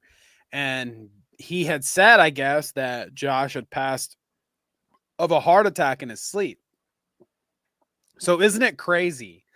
7 yees. I mean, we're just talking nonsense, obviously. And do I think he's a prophet? We'll never know, I guess. We'll never know. But it is interesting. I don't think I've ever said anything like this in my life where I've just been sitting here and I'm like, 45, I'm going to be smoked. Okay. I'm going to die of fucking cancer at 35. I'm kind of scared saying it out loud. Like I'm predicting the future. So, damn it. I should have went with at 60 8, I'll die of testicular cancer. Maybe. I mean, you never know. That I feel more comfortable with that. That gives me a few. Maybe you make it to your 69th birthday, and then at like 12:01, you just say nice. And nice. Then you go. My eyes roll back and I'm done. All right. But man, damn. Like imagine you say something like that and you're like, it's just an offhanded comment. And like, I mean, Cobra's a little different, he was an eccentric guy. He had his own life going on. But like me specifically, I just think about it. And I'm like, if I said something like that here, like I just did, or whatever, nonsense, 69, I'm going to pass or whatever. And like my wife can hear something like this, or like my friends can hear something like this because I'm online doing my thing, whatever. They can always hear this whenever they want. And like how weird that would be to be the guy. Like imagine like Cobra's dad who just came out with that heartfelt video where he's crying about his son passing away or whatever, and fuck the trolls or whatever. Imagine him seeing, like a clip like this where Cobra's saying like 34, I'll pass. It's just like, it's a very interesting, like weird thing. Like this kind of clip is not a thing that a lot of people get to experience very often, where it's just some guy, he didn't know he was sick. This was 7 years ago. He's like, he had nothing wrong with him back then. And he's just calling it verbatim. He's like, I'm going to die at 34 from a heart attack. Like, that's what I'm saying. I can imagine my wife hearing me say some nonsense like this, and then it actually happened like that. And she's like watching the clip back, and she's like, what in the fuck? This like, idiot. You should have said 78. You should have said 81. Okay, what the fuck's wrong with you? It's some shit, isn't it, Kevin? Okay, I mean, if we have anything to tell you today, I guess it's to tell your loved ones that you love them, kiss your mama, hug your significant other. You don't know when this shit's gonna happen. Reverse those last two if you want your flavor. You can kiss your mom and hug your hug your mom. Kiss hug was like a sub word for like bend her over the bed. Or like what rhymes with hug? Especially if you're Brendan Shaw. Get your rocks off, okay, folks, before you easy Tobias. Oh, but no, this last Cobra clip of the night, okay, and then maybe we'll get into some Jomawatch here. Last Cobra clip of the night. I just want to get into him. It's almost like a farewell message to all of us folks out here that are forever Cobra fans. Okay, I found this very fitting, very wise words from a wizard like King Cobra. Okay, this guy Gravy World says, "Rest easy, King." Let's listen to the wise words of one King Cobra. I wouldn't even consider myself a rock star, just coincidentally famous. Coincidentally famous. Like, if I could reach out to millions of younger men right now who are under the age of 30 and going, oh my God, I hate Valentine's Day. So this is I knew this was going to be a Valentine's. I knew it was coming. I was like, somehow this is going to be a women thing. Somehow about women. This is specifically not for us, by the way. We don't meet the age threshold here, okay? But we'll let him continue. I can't get no pussy. I'm like, dude, buy yourself some tactical soap and work on your personality. Yeah! That's what I've been doing. And women are starting to notice it. Like, now I'm getting compliments from, even if I'm not getting laid, women are like, why can't more men be like Josh? And God damn it, he smells good. That is just... same, bro. I'll take that. I'd much rather somebody compliment my smell. than anything, really. Wholesome. That is very wholesome. I forgot the tactical soap era, dude. That was a good time. You gotta get that tactical soap, okay? You can start smelling like me. All right. The women, they love it. All right. And that's more satisfying than getting laid.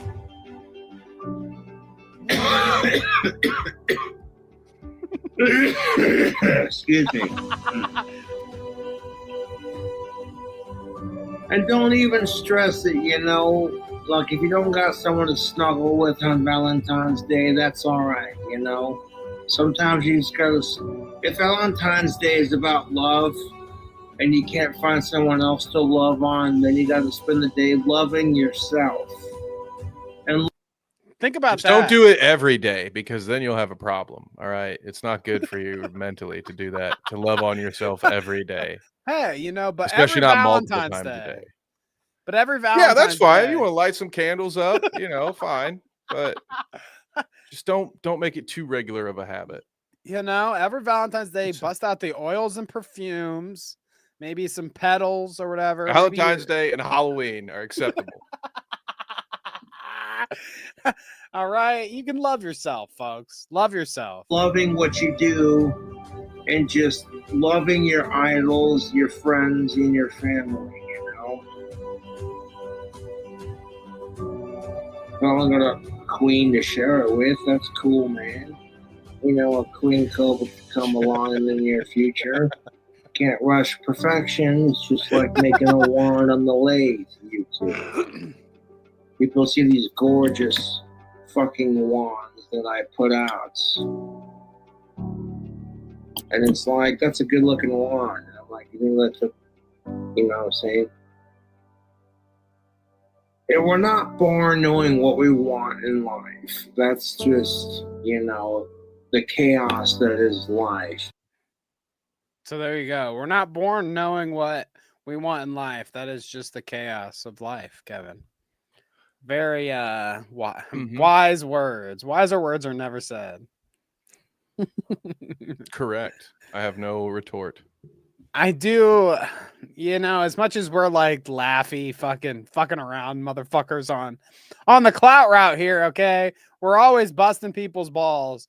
I do have to take a serious moment. This is a serious message, folks. Rest in peace to a sweet soul, okay? I mean, like, I really feel like people have lost their humanity these days when it comes to people passing and how it affects the people around them and how it affects the world or whatever the fucking case may be. People have gotten to this place where online you're so insensitive and like nothing means anything. We're online. Don't take it seriously, blah, blah, blah. But like, somebody like Cobra is always online and constantly sharing his genuine feelings and his genuine person with everyone.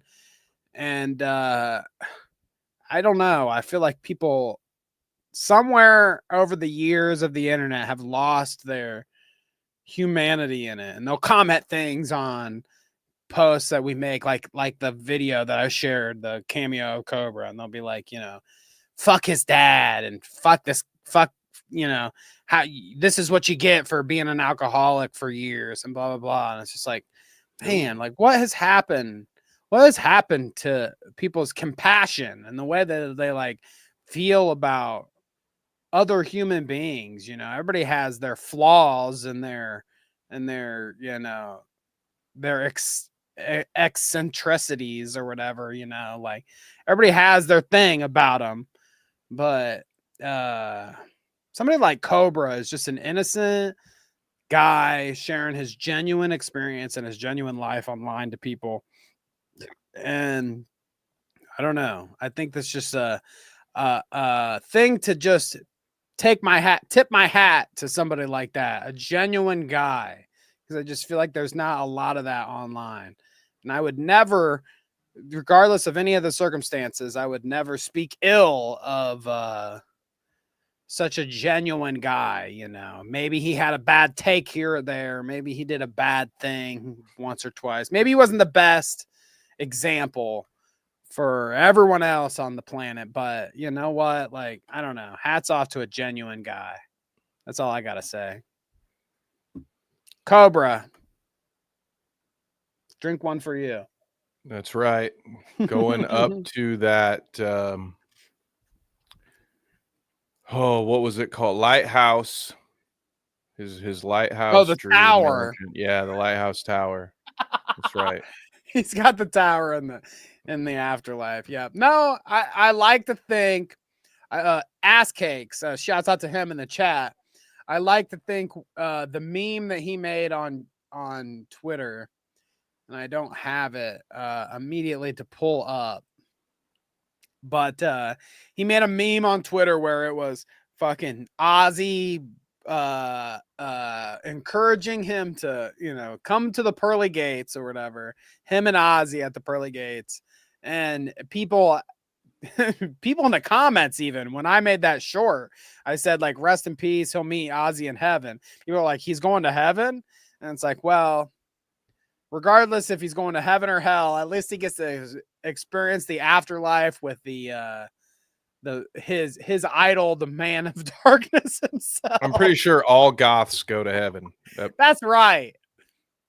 That might have just been a discount movie I picked up out of the wrong bin, but thank you, Kevin. It also could be sage advice. And no, I won't tell you what bin. I like to believe that Ozzy and Cobra have finally met up in the afterlife. He gets that autograph he's always wanted and that handshake. Maybe he rocks out a little bit, makes a wand for Ozzy in the afterlife there. So shouts out to King Cobra. I'm sad that we won't have fresh memes going forward, but we'll never forget, Kevin, will we? No, 100% will not forget. And neither will my family, because they'll always say, Kevin, why is it that every time we go out for sushi, you go, sake? So will my children, and so will their children. That's right. They'll probably stop after that, though, because I won't be around to keep it going. I wouldn't mind showing my children some Cobra videos, okay? Like that sake clip, that's immortal. That's like, that sake clip is on the wall of, internet meme history, like that's one of the staples, even after Josh has left this mortal plane. I think that one will live on for him.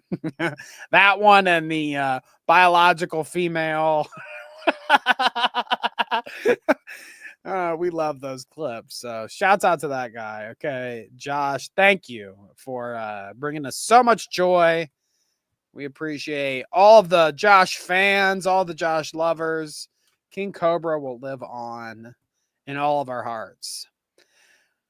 And now, after such a somber, touching moment, we will get into Jomawatch, folks.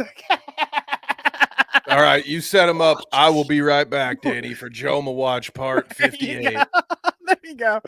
A little whiplash for you. All right, we're getting into Jomawatch. We've got plenty of Jomha to watch tonight, folks, okay? But we appreciate you being here right now. Thank you for sharing such a touching moment. I mean, it's not very often that the Clout Route gets touching and gets, custom drinks going, but we appreciate you sticking around and hanging out with us as we immortalize somebody like Cobra online. What a guy. Thank you all for being here. But if you are a lurker, if you are a chatter, if you're hanging out watching, we appreciate you. But this is the point where I like to shout out the folks that support us monetarily. And first off, we've got Kanga at the top. I have the rest of the week and Monday off. Can I get a hell yeah? Hell yeah! Kanga, nice to see that you took a week off to remember Cobra, okay? The Cobra vacation, we appreciate the 5. Thank you so much, Kanga. But we've got shout out members to shout out. If you pay $1 or $5, you can support us and we will shout you out at this point of the show. These people include Pest, Cornstill, V-Dub, Headbug, Kangalope, Rapid Danger, Kia Cat, Sleek the Geek, and Ivana Santini. We appreciate y'all for, just tossing us a few and supporting us when we come on here and shoot the shit with y'all. It allows me to go buy a little bottle of Jack to immortalize the one and only King Cobra JFS. So thank you. We appreciate that. Now, Jomawatch, folks, there's plenty of Jomawatch going on this week. Ian has been streaming relentlessly, okay? I don't know if these clips are all pulled from, a single day. Like, he's streaming one day and he just has this many bangers going on, but God, tons of bangers this week, okay? Tons of clips to watch and literal bangers. I mean, I say bangers and it's like Anisa might be literally getting banged, Only time will tell, but we'll get to that. Here is a classic iDubbbz clip while Kevin is taking his exit stage left. We'll watch. What's iDubbbz up to? What is he doing? He's playing a lot of World of Warcraft, and I heard that he's not good at World of Warcraft. Why is he always in the beginner levels of World of Warcraft? Is he playing hardcore World of Warcraft where he dies and then has to start a new character over and over again? Over and over and over again because he sucks so bad? That's what I've heard. Shouts out to V-Dub for being like, hey, why does this guy always suck on World of Warcraft? I love it, dude. Ian can't do anything right, okay? From top to bottom. If it comes to a fucking boxing event, nah. He doesn't have the juice for a boxing event. And he don't even have the juice for World of Warcraft, okay? You can't even figure it out, dude. Why do you keep dying on your low-level character, Ian? Did you really take your wife's last name? Absolutely. And I hope that one day you love someone enough that having a different last name isn't, I don't know, doesn't make you sad or something. Did you really take your wife? This will be an endless source of meme for Ian forever. Just because of the situation he's found himself in with his also influencer wife that takes such a overbearing influence on all of his shit. Of Anisa Johma, whether you like it or not. If you know iDubbbz, you know Anisa. And it's just funny that the memes are always, he's a cuck, he's in the cuck chair, he's a loser, Anisa drives his life, whatever. And then you see a clip like this where he's coping about taking her last name. And it's like, you're proving everyone right, dude. You just give us endless entertainment with your I hope you find somebody that you love so much that you'll take their last name too. It's not a big deal. Okay.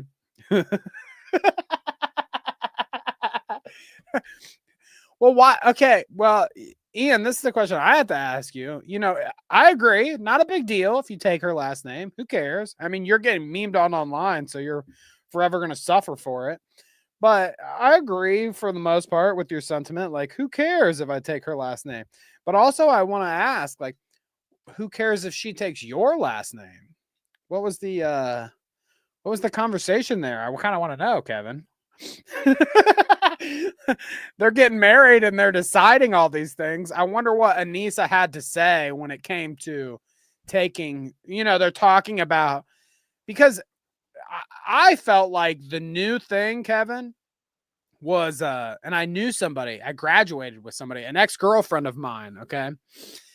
I had an ex-girlfriend. She was a Catholic, super Catholic chick, okay? Fun. And her family, I don't know if they knew about my rebellious atheism, but she did when we were in high school, the girlfriend in question. I think that's why she kind of liked me a little bit, is because I was the rebel, whatever. But she got married later in life, I saw, and she did the Catholic girls are always freaks. You're right.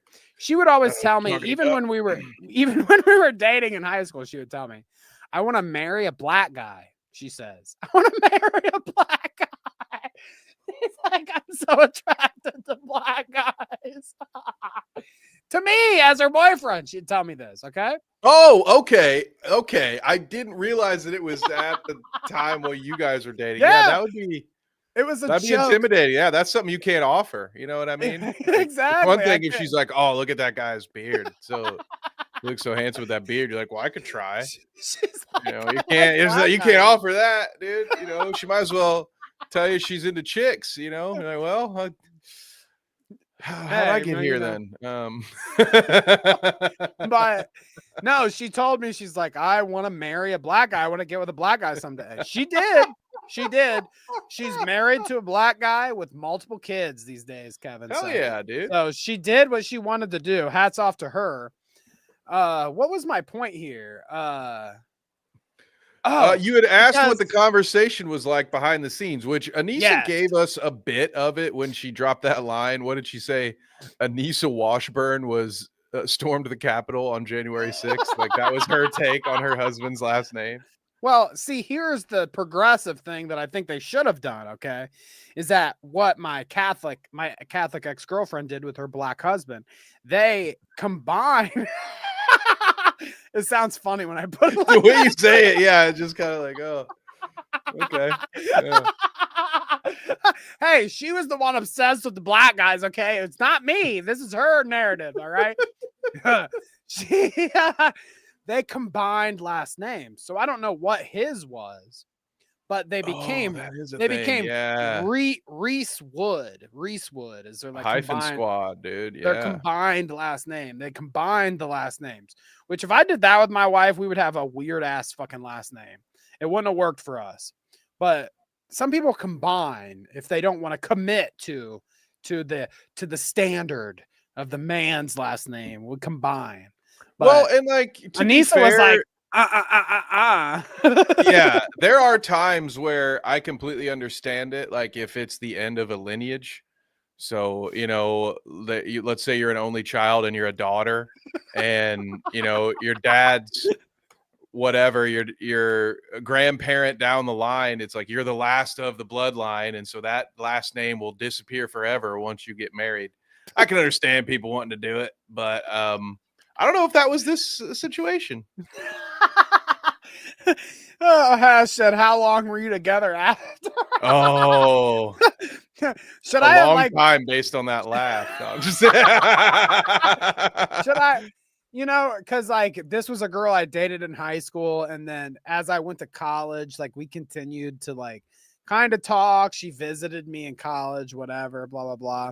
But like the black guy thing was like it was like first date shit. She was like breaking the ice with that. She's like, I want to marry black guys someday.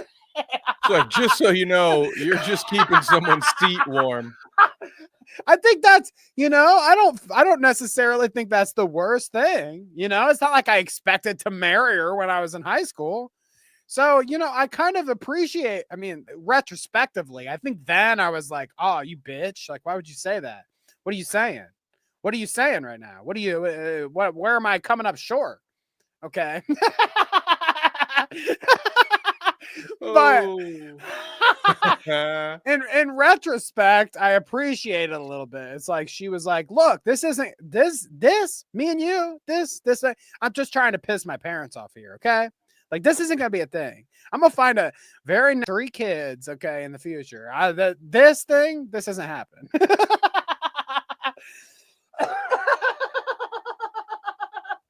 You're just here so I get some attention from my dad. That's right.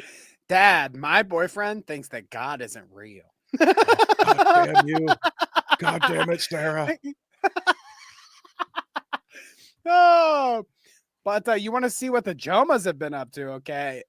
Anisa did this post. She's like, hey, I've got something secret coming out. You'll never guess. You'll never guess what it is, Kevin, okay?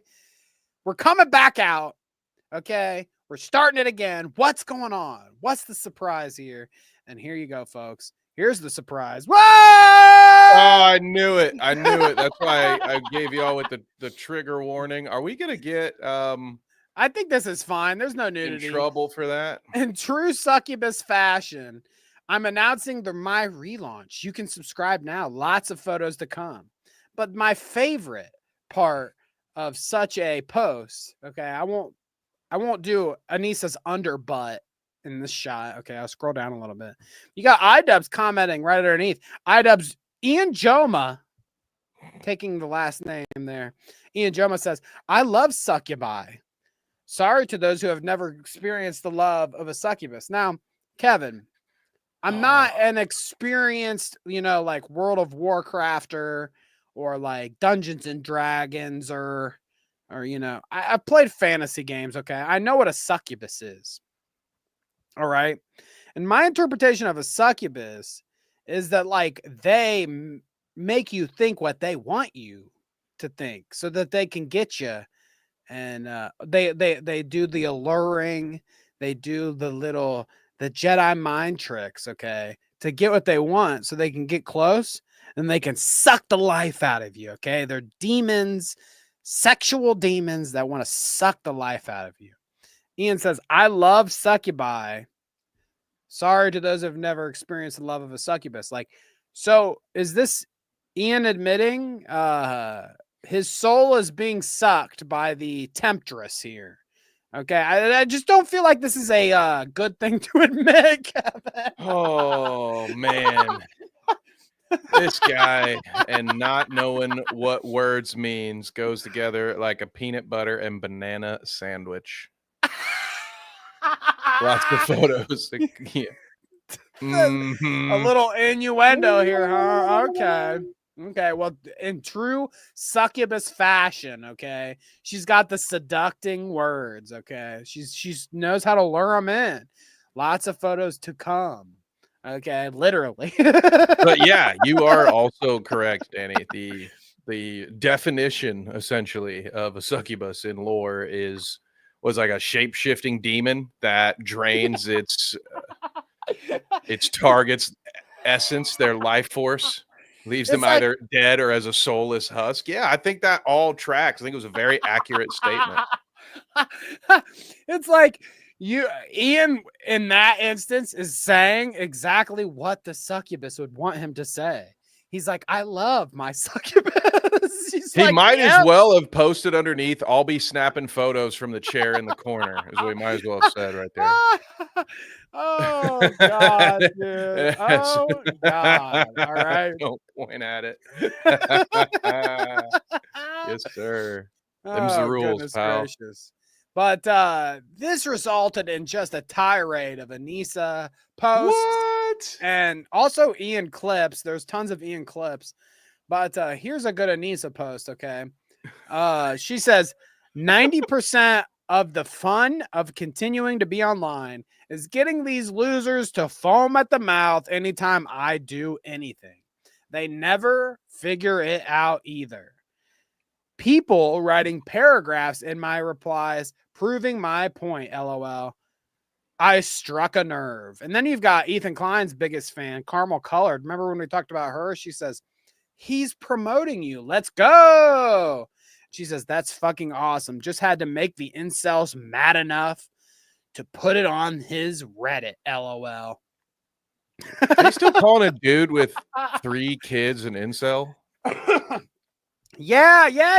The incel guy, okay? And also, why is a woman whose only hope for any financial independence at this point in her life is to sell booby pics, why would she be making fun of her very clientele? You think dudes who are getting laid are going to pay $10 for your nip shots, lady? You should probably leave the incels alone. They are your fucking lifeline right now.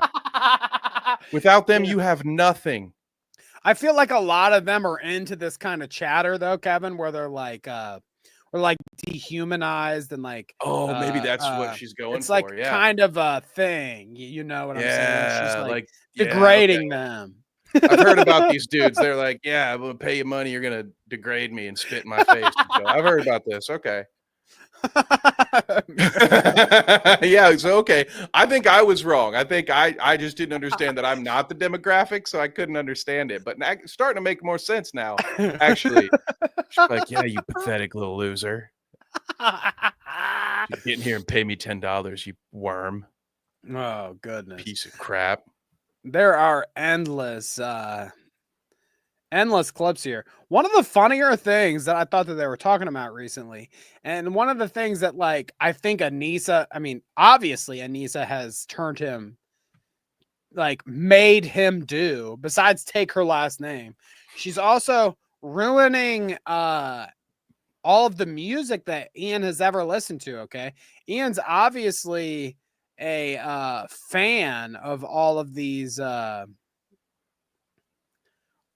bands here. Okay. I'm about to show you a couple clips about bands that Ian has disavowed, but Ian's favorite bands, all because of Anisa, he has stripped himself of. He has denounced and decided no longer to listen to, skipping them during his Twitch streams, okay?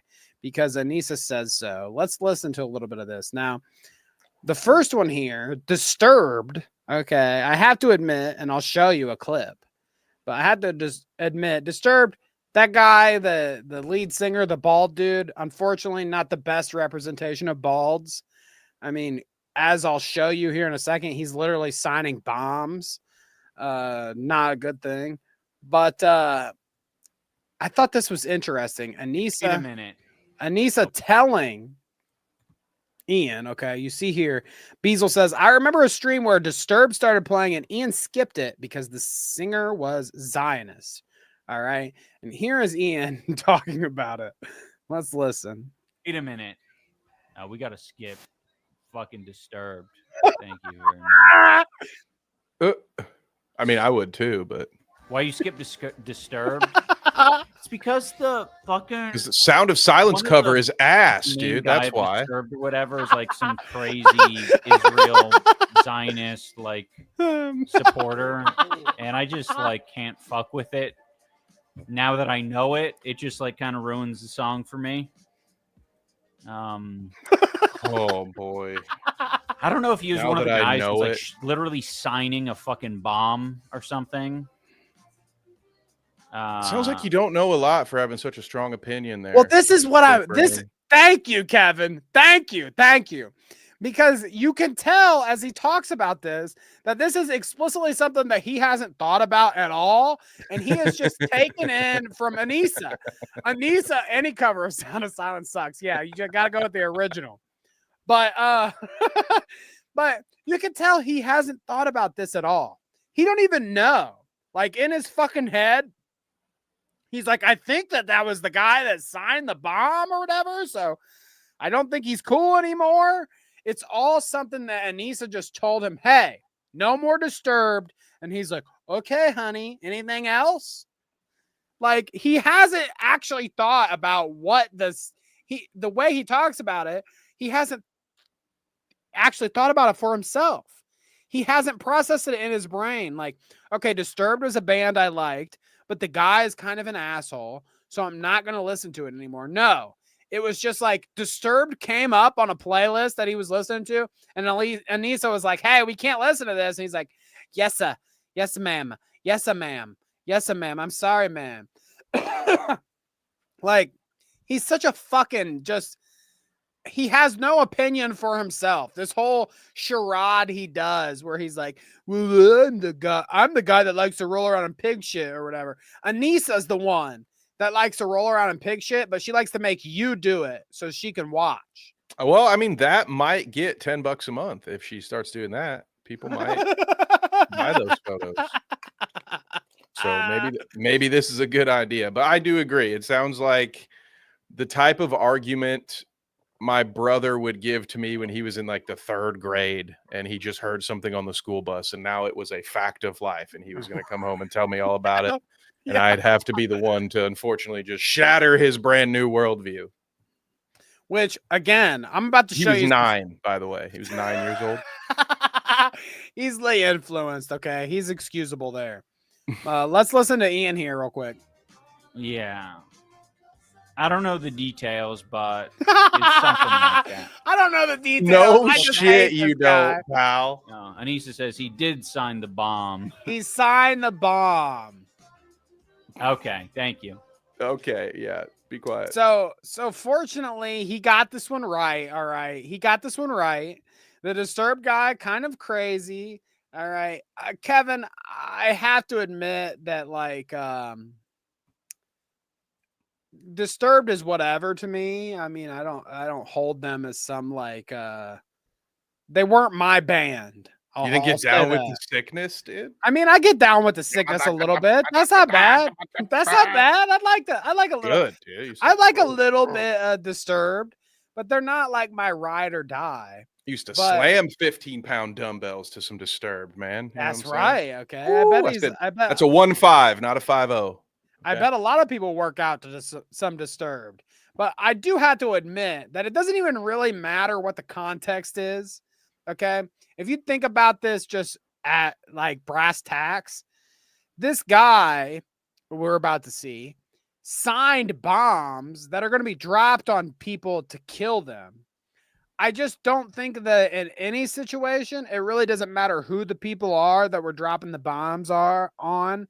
It's kind of a little weird to sign the bombs to their death. You know what I mean? Yeah. It doesn't really matter if we're talking about Palestinians, Israelis, whatever the fuck may be. He writes fuck Hamas on it or whatever, but it's like, look, they're dropping the bombs on Hamas. I'm pretty sure that they don't need your fucking permanent marker signature on the side saying fuck Hamas. It's not really making much of a difference here. Disturbed guy. That is the most, forgive my way of putting this, Danny, that is the most small dick energy move I think I've ever heard of. That is the most your friend is in a fight with somebody and you're 3 rows of people behind, you're like, yeah, fucking get his ass. And then afterwards, when it's all done, you're telling stories with the boys and talking as if you were in there doing anything. It's like, oh yeah, dude, I totally told those guys where they could shove it, man, when I borrowed someone's Sharpie and wrote, like, what a God. I mean, look, first of all, it's right there. Look at those sweatpants. Where is the bulge? There is the absence of a bulge there. It looks like a Ken doll. So I'm not surprised that he's out here signing other men's bombs so he can, live vicariously through them. Great. Won't miss it. I stopped listening to Disturbed probably about 10 years ago. Well, you're talking about it. You said the Land of Confusion. It was like that. It was like that one album. I can remember it because I was kind of like, I listened to what you were saying, like Down with the Sickness era was like, oh, okay, I'm down with Disturbed a little bit. But then they did that, like, it was called like 10,000 Fists or whatever. I can remember what the album looks like. Oh, yeah. That was on some wrestling game soundtrack, dude. That song sucked, dude. 10,000 Fists in the Air. That was so ass, man. But that album was the album where they did the Land of Confusion cover. Okay. Ooh. And I have to admit, I'm on the same page as you. Okay. They fucked themselves once they did that. Same. There's probably 2 songs, So I can get down with Ian and Anisa on this one. Like, fuck that Disturbed guy. He is a prick, dumbass, idiot, moron. But Kevin, Ian isn't basing this on any information that he's collected in his brain and thought about for a second. He even admits in that clip, he's like, I don't even know what the guy did. Maybe was he the guy that did the bomb thing? I think, maybe, I don't know. Like, he hasn't thought about it twice. This idiot just is like, yes, ma'am, to whatever Anisa says. I love you, succubus. Why don't we like him? I love succubus. Yeah. Like, try to convince me that you're not under brain control, bro. I mean, you're literally a fucking sex demon's puppet. What he needs to do, Dave, he needs to get out of the house and ride bike a little bit, I think. A little exercise might clear his head. That's right. He needs to find a biological female that, what was the stipulate? What was all the What was it? Cisgendered, alive, of age, consenting, and gothic, I think. That's right. Like Ian almost got all the check marks, except that I don't think that demon sucking the life energy from you is like alive. Yeah, you're not alive if you have to suck the soul from others. I think that's the disconnect. Are we doing another weapons review? Is that what we just transitioned into? Let's do it. Go check it out, dweeb. Okay, check our weapons review. Oh Jesus! But it doesn't stop at Disturbed. Okay, Kevin, it doesn't stop at Disturbed. And you know, people have always talked years, I feel like, about this. Can you separate the art from the artist? Like, can you still enjoy Michael Jackson's music after you know that he's a pedophile or whatever? And you know, me personally, I'm not going to listen to Michael Jackson much anymore because I know that he's a pedophile freak. But there are occasions where a little Billie Jean is not my lover pops up. Kanga is already on it. We're about to pull that up. But there is a little bit where I'm like, okay, I can listen. I mean, like Michael Jackson had some hits, I can admit. And I can also admit that he's a pedophile. Yeah, dude, I will tell you this. I will never skip Beat It if it comes on. That guitar solo in Beat It is God, dude. Like that. I wish I could make that my alarm clock every day. I'd hop right out of bed just right. So good, man. So good. Well, but it's tough. It's tough. Do you separate the art from the artist? That one's on you, pal. There's no way to draw a nice clean line and say, well, these folks I'll listen to, these folks I won't. You know, it's like I kind of love that I stopped listening to Kanye after 808s and Heartbreaks, because not only did it get progressively worse, but now I have no guilt because I had already been listening to the same songs for 12 years. I'm kind of good with it, you know. I don't really play it much. I mean, I don't miss it, so don't have to worry about it. But here he is. He says, iDubbbz and Anisa stopped listening to Radiohead because the band is Zionist coded. Anisa's like, oh my God, what kind of code would these two brainiacs be able to decipher? You didn't hear it during, you know, he's like, I'm a creep. I'm a Zionist. What the hell am I doing here? They don't belong here. Palestinians don't belong here. I mean, he does say, I don't care if it hurts. I want to have control. So Zionist coded, okay? Oh, Let's God. listen. What does she think about Muse? Oh, I can only imagine. Oh, man, dude. Oh, I can only imagine. But let's listen. What do they have to say about Radiohead? Okay, let me know. Sorry, hang on. He is currently listening to "Animal I Have Become" by 3 Days Grace. You were just talking about 10,000 Fists in the Air. Why is Ian's entire Spotify playlist the soundtrack from Raw versus SmackDown 2007? Why do you think? What is going on? Why do you think, Kevin?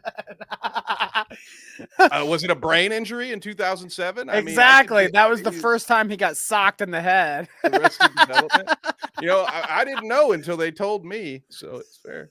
Oh, that's so funny. Hash says, wait, what did Muse do? No, I don't know the details with Muse, but I will say that I work with some people that are like very not only musically like inclined, in tune, they're up on the music news, but they're also very like I don't know what the word is without being insensitive or mean about it. SJW. They're like very SJW, like social justice warrior about the thing. So like in an instance with like Disturbed, they'd be like, fuck Disturbed. That guy signed bombs, which granted, I agree with that one. But Muse is one of the bands where I've heard these people say like Muse sucks or whatever, yada, yada. I never really inquired about it because Muse had that like Supermassive Black Hole was like the only song that I know by Muse. It's like the only one, so I don't really care that much. But apparently they did something, Hash. So I don't know what to tell you. They did something. Oh, Danny, you're the queen of the superficial. How long before you tell the truth? It's just like Ian, okay? I'm just like, I heard that Muse did something, so I'm not listening to him anymore. Something my wife said I can't listen to it anymore. The thing about Muse is that, like I said, I didn't like any of them. I didn't like any of their music anyways. It's like the one song, so I'm not really hurt by somebody telling me Muse sucks. You shouldn't listen to him. I'm like, okay. Nothing lost there, but Kangalub says, is it Tom York? Tom York? Yep. I think Tom York isn't even a Zionist. They just didn't like the shit he said because it wasn't 100% perfect. I mean, that is really the whole thing. It's like, if you aren't perfect about everything you say and do, you will be judged harshly online, especially by these kind of people. But I want to hear what he has to say about Radiohead here. Okay, Kevin? Heard. Don't leave me high and dry here, Ian. Are you a Radiohead guy, Ian? I'm not. I've never been a Radiohead guy. Are you a big talk with your mouth full guy, Ian? I listen to a couple songs. I'm like, oh yeah, Radiohead is great. Big. So it's interesting here. He's like, I'm not a Radiohead guy. I've never been a Radiohead guy. I don't like Radiohead. Muse's team. Yeah, you're right, Ren. But I love how he says this. He's like, I've never been. I don't like none of it's good. It's probably just all stuff he's thinking because he's eating his I'm not. wife's I've cooking. never been a Radiohead guy. Anisa was like, oh, Radiohead's so great. I listened to a couple songs. I'm like, oh yeah, Radiohead is great. Hey, I've never been a Radiohead guy. I listened to a couple songs. They're great, actually. They're really great. I love them. So, okay, we're 10 seconds in, okay? So he goes from, I don't know anything about them, to I love them. They're really great. All right. So let's hear where it goes from here. And then we get some info that Radiohead is a little bit like Zionist coded. Zionist coded. Zionist coded. So I'll take. Are you Radiohead? I'll take terms I absorbed by listening to Hassan for 400, please, Danny. It's just exactly, Kevin. It further proves the last clip, the point of where like he doesn't process it in his brain. Okay, these are thoughts that are conveyed to him by Anisa. She says this about Radiohead. She says this about Disturbed, and he's not even listening to what his wife has to say. It's going in one ear. It's literally going in one ear and out the other. He's like, I don't know what Disturbed did. Did they sign the bombs or whatever? I guess I don't like them. I don't know what Radiohead is. Anisa said the Zionist coded or whatever. So I don't listen to them anymore. And it's like, again, I said, and I showed, fuck the Disturbed guy. He's a freak, obviously. But Ian isn't even processing that information in his brain. He just takes it straight from Mama Anisa, and it's gospel at that point. You don't have to think about it. It was like watching a football game with my ex-girlfriend when she'd come up to me and say, who are we rooting for? And then I'd say it, and then she'd be like, God, break his arm. Yeah, exactly. Knock him out. I'm like, goddamn, okay. But yeah, it was just sort of, I'm here to blindly support you. It's great. It works every time. There's definitely no drawbacks to doing that in a relationship. That nothing can go wrong there when your whole personality is just what your wife tells you to think. Oh my God. But what honestly, Danny, what bothers me more is his taste in music. If these are the bands he's kicking out and he's replacing them with fucking Avenged Sevenfold and Three Doors Grace or whatever, Three Doors Down, and don't talk shit about Avenged Sevenfold, okay? I don't know why they caught us stray. I couldn't name one song. I was just trying to be funny.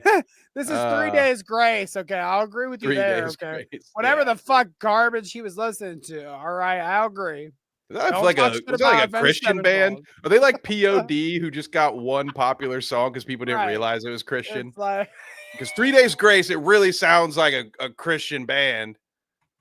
And I think I've heard one song of theirs. It sounds like that's what Ian needs to listen to. Okay, we need as much as the.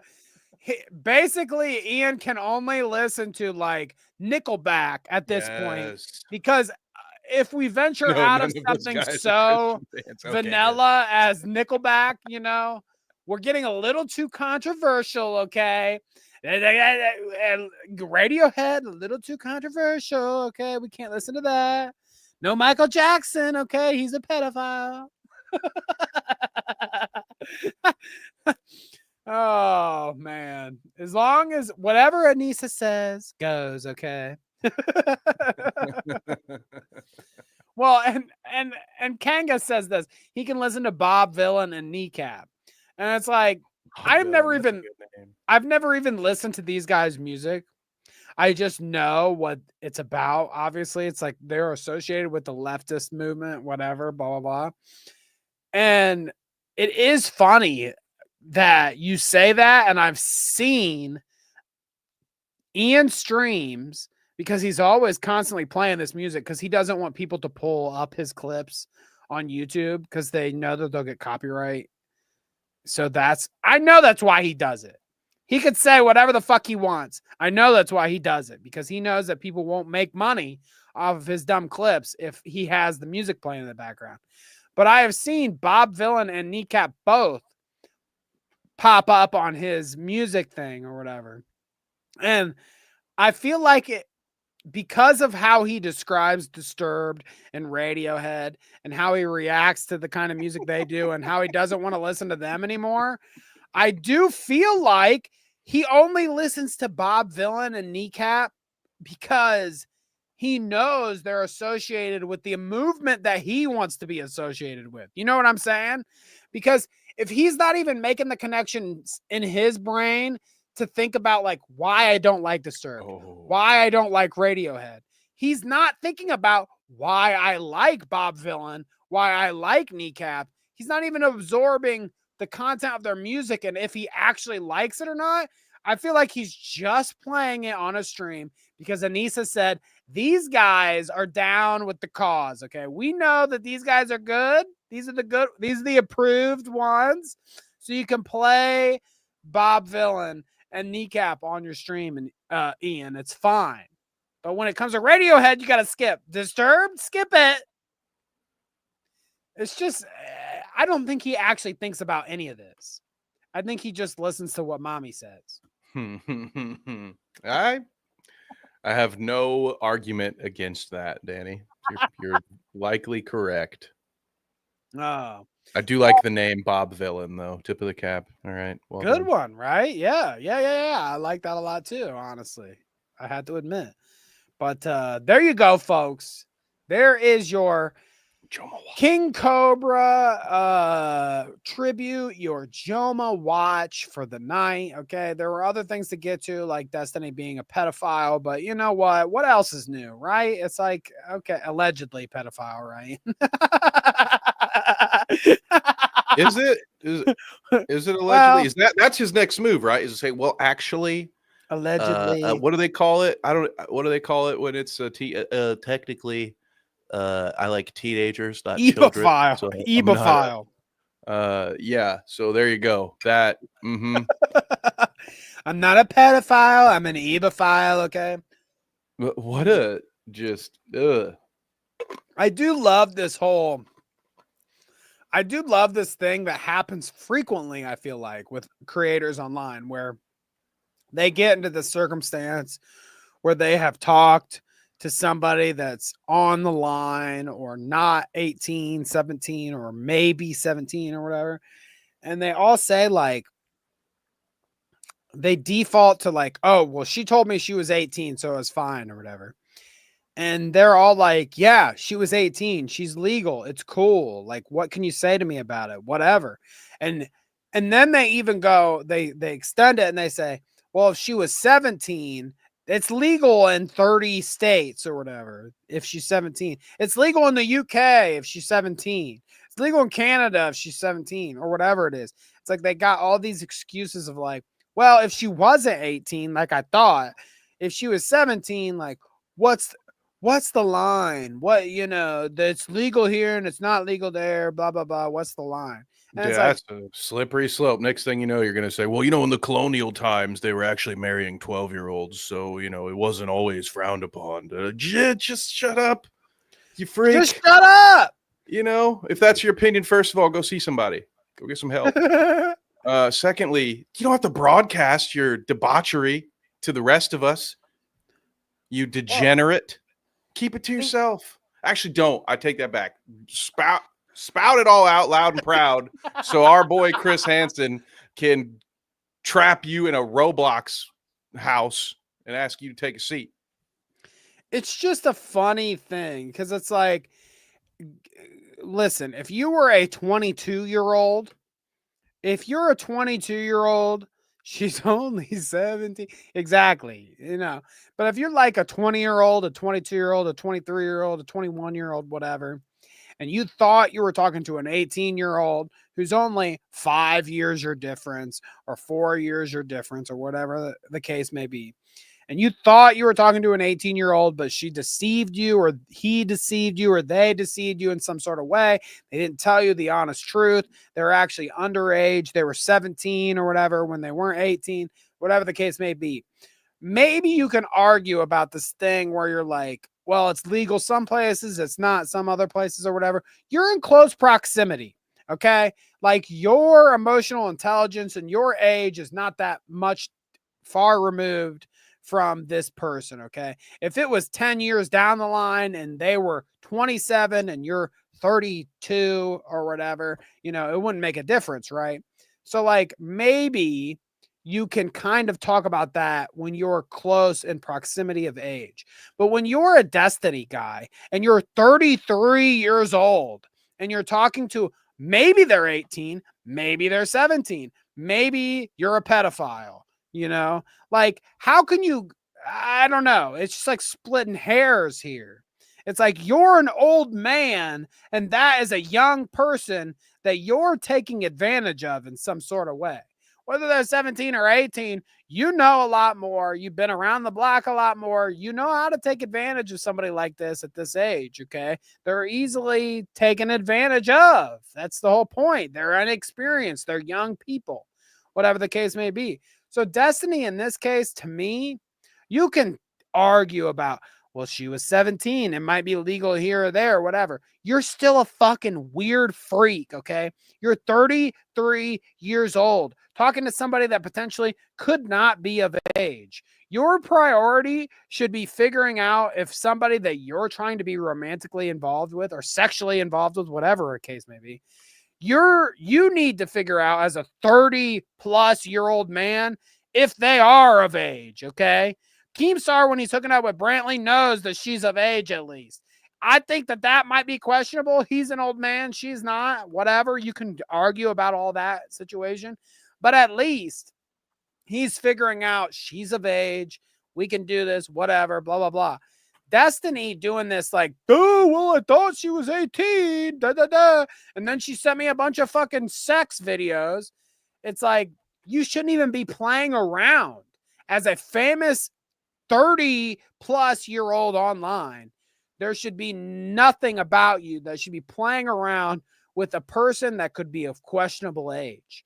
You have plenty of opportunity to get whatever the fuck you want out there, okay? There are droves of women that just follow and watch you that are your same age or of age, clearly. You know, you've got plenty of opportunity as a creator online. But you decide that you want to dance on the line of, are they of age or are they not? That speaks volumes on your character as somebody like Destiny. You are perfectly fine with dancing the line, whether they're legal or not, okay? That's questionable. That's fucked up. That makes you a creep. That makes you a weirdo. Regardless if you're actually a pedophile or not, you're playing around with the concept of being such a thing. I mean, this whole argument that all these Destiny followers have of like, duh, well, she was actually this age, or he didn't know, or whatever the case may be. It shouldn't matter. As a 30-plus-year-old dude, you shouldn't even be playing with the fact that somebody could potentially be not the right age. I mean, that's just how I feel about it, Kevin. I know I've went on a little bit of a tirade, a rampage here, but it's just fucking pathetic excuses from Destiny. He just needs to admit, I'm a sex pest. I would feel better about Destiny if he was like, I'm a sex pest and I need to go get help. And he does that. Rather than what he's doing right now where he's like, oh, well, you know, they can say what they want, you know, I don't know. Yeah, the rules are pretty I hate simple. This motherfucker. If your age starts with a 3, her age should not start with a 1. It's pretty simple stuff, guys, but you know, I have never accused Destiny of being a smart person, so I'm, you know, not really surprised by all this. I do tend to agree with a lot of what you said, a lot of what Kang said as well, about him loving mentally unstable people and therefore, or mentally unstable women and therefore going after teens. It does seem like the kind of thing. I mean, he's just creepy. All right. You know, I'll refrain from calling him anything that I might need Chris Hansen to help me prove, but he does not pass the vibe check. His cookout card is revoked. Right. He wouldn't be allowed near my friends or family. And if this is all the stuff we know about and it keeps happening again and again, it just makes me wonder how bad, you know, how much other just disgusting shit is out there that will eventually come out with this dude. And yet somehow, you know, he'll still get some mainstream attention every now and again. So it's just very weird that guys like him or Vosh are still around making content and have thousands of people watching them. Like, I don't know what's wrong with y'all if you're watching these two. Vosh is another example. Perfect example, Kevin. I don't get how these people, Vosh gets outed for having a folder of short stack goblin freaky porno and underage weirdo shit. And same thing with Destiny. They constantly get outed for this sexual pestry and this fucking underage questionable things or whatever. And it's like, I don't know if like people get so parasocial that they're willing to accept anything from their freak that they subscribe to, but it's deranged. It's deranged. There should be nobody online that you watch that is exempt from your discerning mind. You know what I mean? If you hear this thing about Destiny, about how he's a pest and doing freaky shit with questionable aged women, it doesn't matter how long you've watched him. You should your biases should be aside and you should look at it critically. Like, this is a weirdo that is willing to take advantage of young women that are in his audience. You know, these women don't find him randomly. This lady, even that he is being this underage woman in question right now, Rose or whatever her name is, she doesn't find him randomly. She finds him because Destiny is a prolific figure online. And as a guy online, there should be some kind of standard you hold. Maybe not fuck around with your fans and your viewers. Maybe not fuck around with people that watch your shit, just like baseline. And then even at that, it's like, definitely don't fuck with the ones that are of questionable age that you don't know are above 18. I mean, do we have no standards anymore when it comes to this shit? It's like the degeneracy is just allowed to fly. And 7,000 people will still watch Vosh every day. 10,000 people will still watch Destiny every day. After these guys do such degenerate shit online, it's proven. I don't know. I don't know what it is, Kevin. Yeah, to be honest, I don't either, because I also only ever hear or see any clips from this guy when he's gotten in trouble for something. There has never been one time in my entire life where I've seen on Twitter a photo or a video posted where the tweet says, "Here's a good point Destiny made." No, every time it's here's some disgusting thing he did. Here's him calling for someone to be killed or whatever the hell it is. Like it, where are all the value? Where's all the value that he's bringing to people? None. I don't get it. None. No value, Kevin, at least in my opinion. But anyways, it's the end of the show, folks. We're going to get out of here. But at the end of the show, we like to shout out the people in the chat. So we're going to go through chat and shout you out. First, Headbug says, Kevin, I am so sorry for your loss. We're here to support you during this difficult time. As the King Cobra JFS fan, yes. I appreciate you. Kevin, our condolences. It's a long weekend. That's right. Hash was here. Hash been a good chatter throughout the entire episode. Thank you, Hash, for being here. We appreciate you. Thanks for showing up and getting a little with us. All right, we appreciate that. Kanga rushed out of the shower to get here on time to hang out with us, so we appreciate you, Kanga. Hey, appreciate you. Hopefully you're all freshened up and had a good show. We appreciate you. Also, Kanga number 1 on the. Sorry, Danny, I got to right here point out that Kanga number 1 on the scoreboard. Oh! Ren number 2 and Hash number 3. So there are the 3 big winners. Shouts out to the big winners tonight. Check. All right.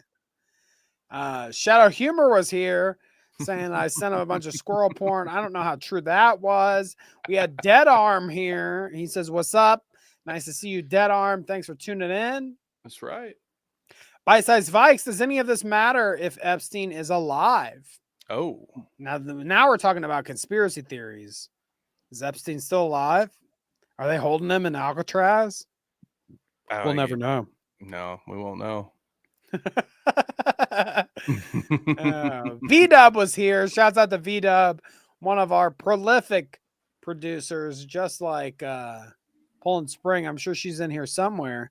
Thank you, V-Dub, for showing up and hanging out. As we go through here, Ren was here. Hello, my fellow refugees. Thank you, Ren. Renshouse.com. Check it out. Get yourself a Godzilla shirt or something. I love that shirt. Oh, yeah. Love it. You know, my Godzilla shirt, I've worn it so much now that the collar is starting to like kind of stretch out, you know? And I'm thinking about turning it into a cutoff so that I can work out in it. You know? Ooh, there you go. Godzilla strength. That or, give a little cut right here, turn it into a V-neck. That's right. I like that. Maybe do both, dude. So shouts out to Ren, and we appreciate you. Harles was here. Come and take it, okay? You think you're gonna copyright bald Ricochet? Okay, come and take it, motherfucker. All right. We are balds. And to answer your question, Harles, about the distribution of points, no, we do not redistribute the wealth amongst the unions. It is the YouTube gods that assign. I don't know how. Is it based just purely on number of posts? Because on the last Dweeb live stream, chat was rightfully upset because for whatever reason the Stream Elements bot was working overtime and the bot wound up on the scoreboard. Which is bullshit. That's pretty funny.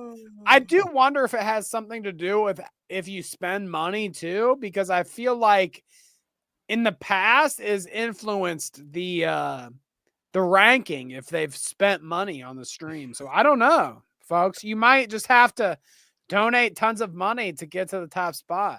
It just might be the way it is. Wait a minute, Phil.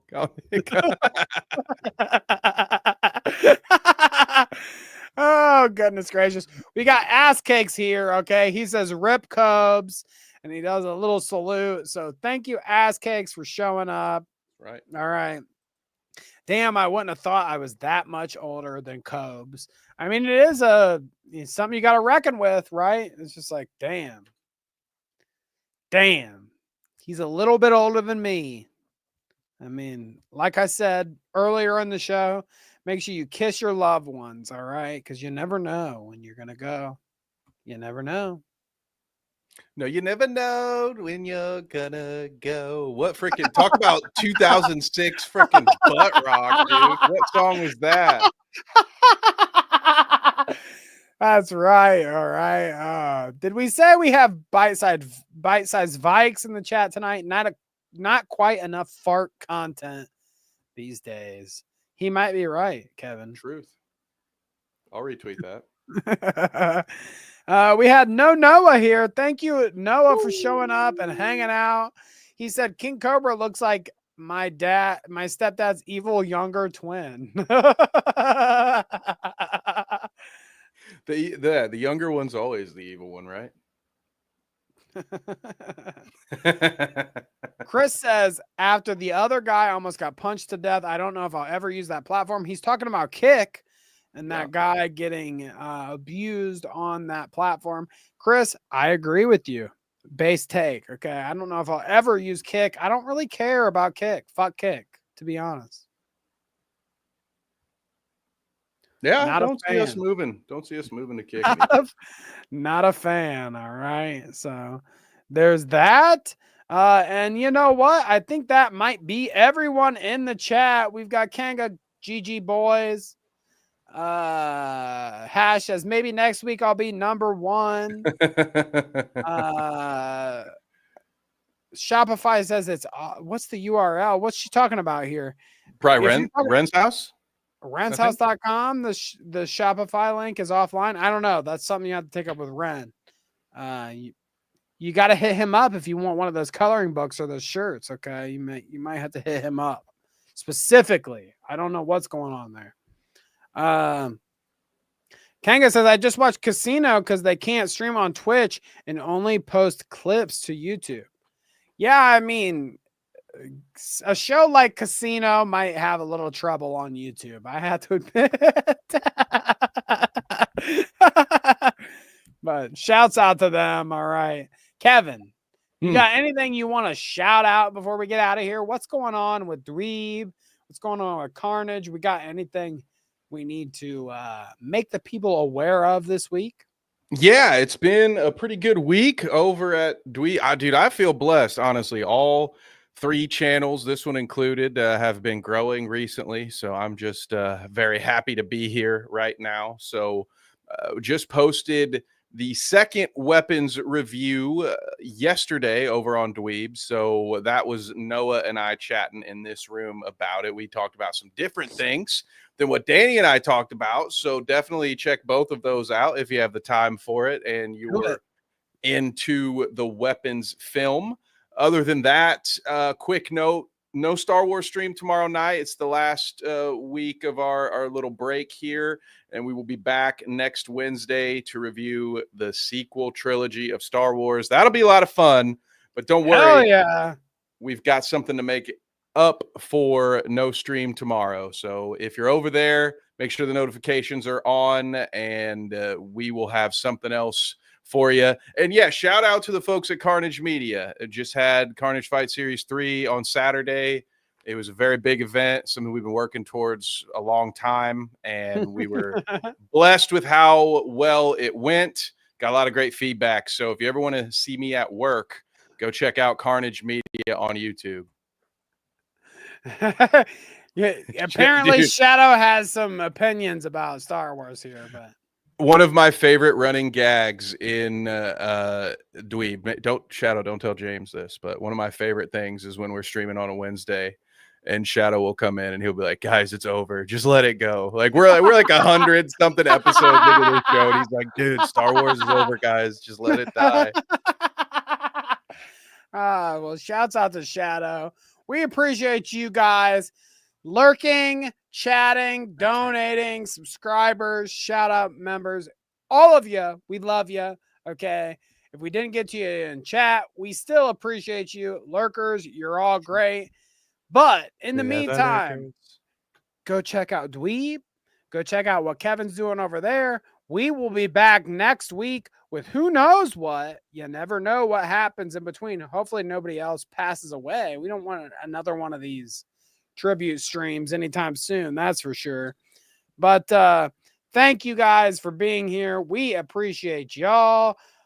Shadow says, much love, Dan and Kev, GG's. We appreciate that, Shadow Humor.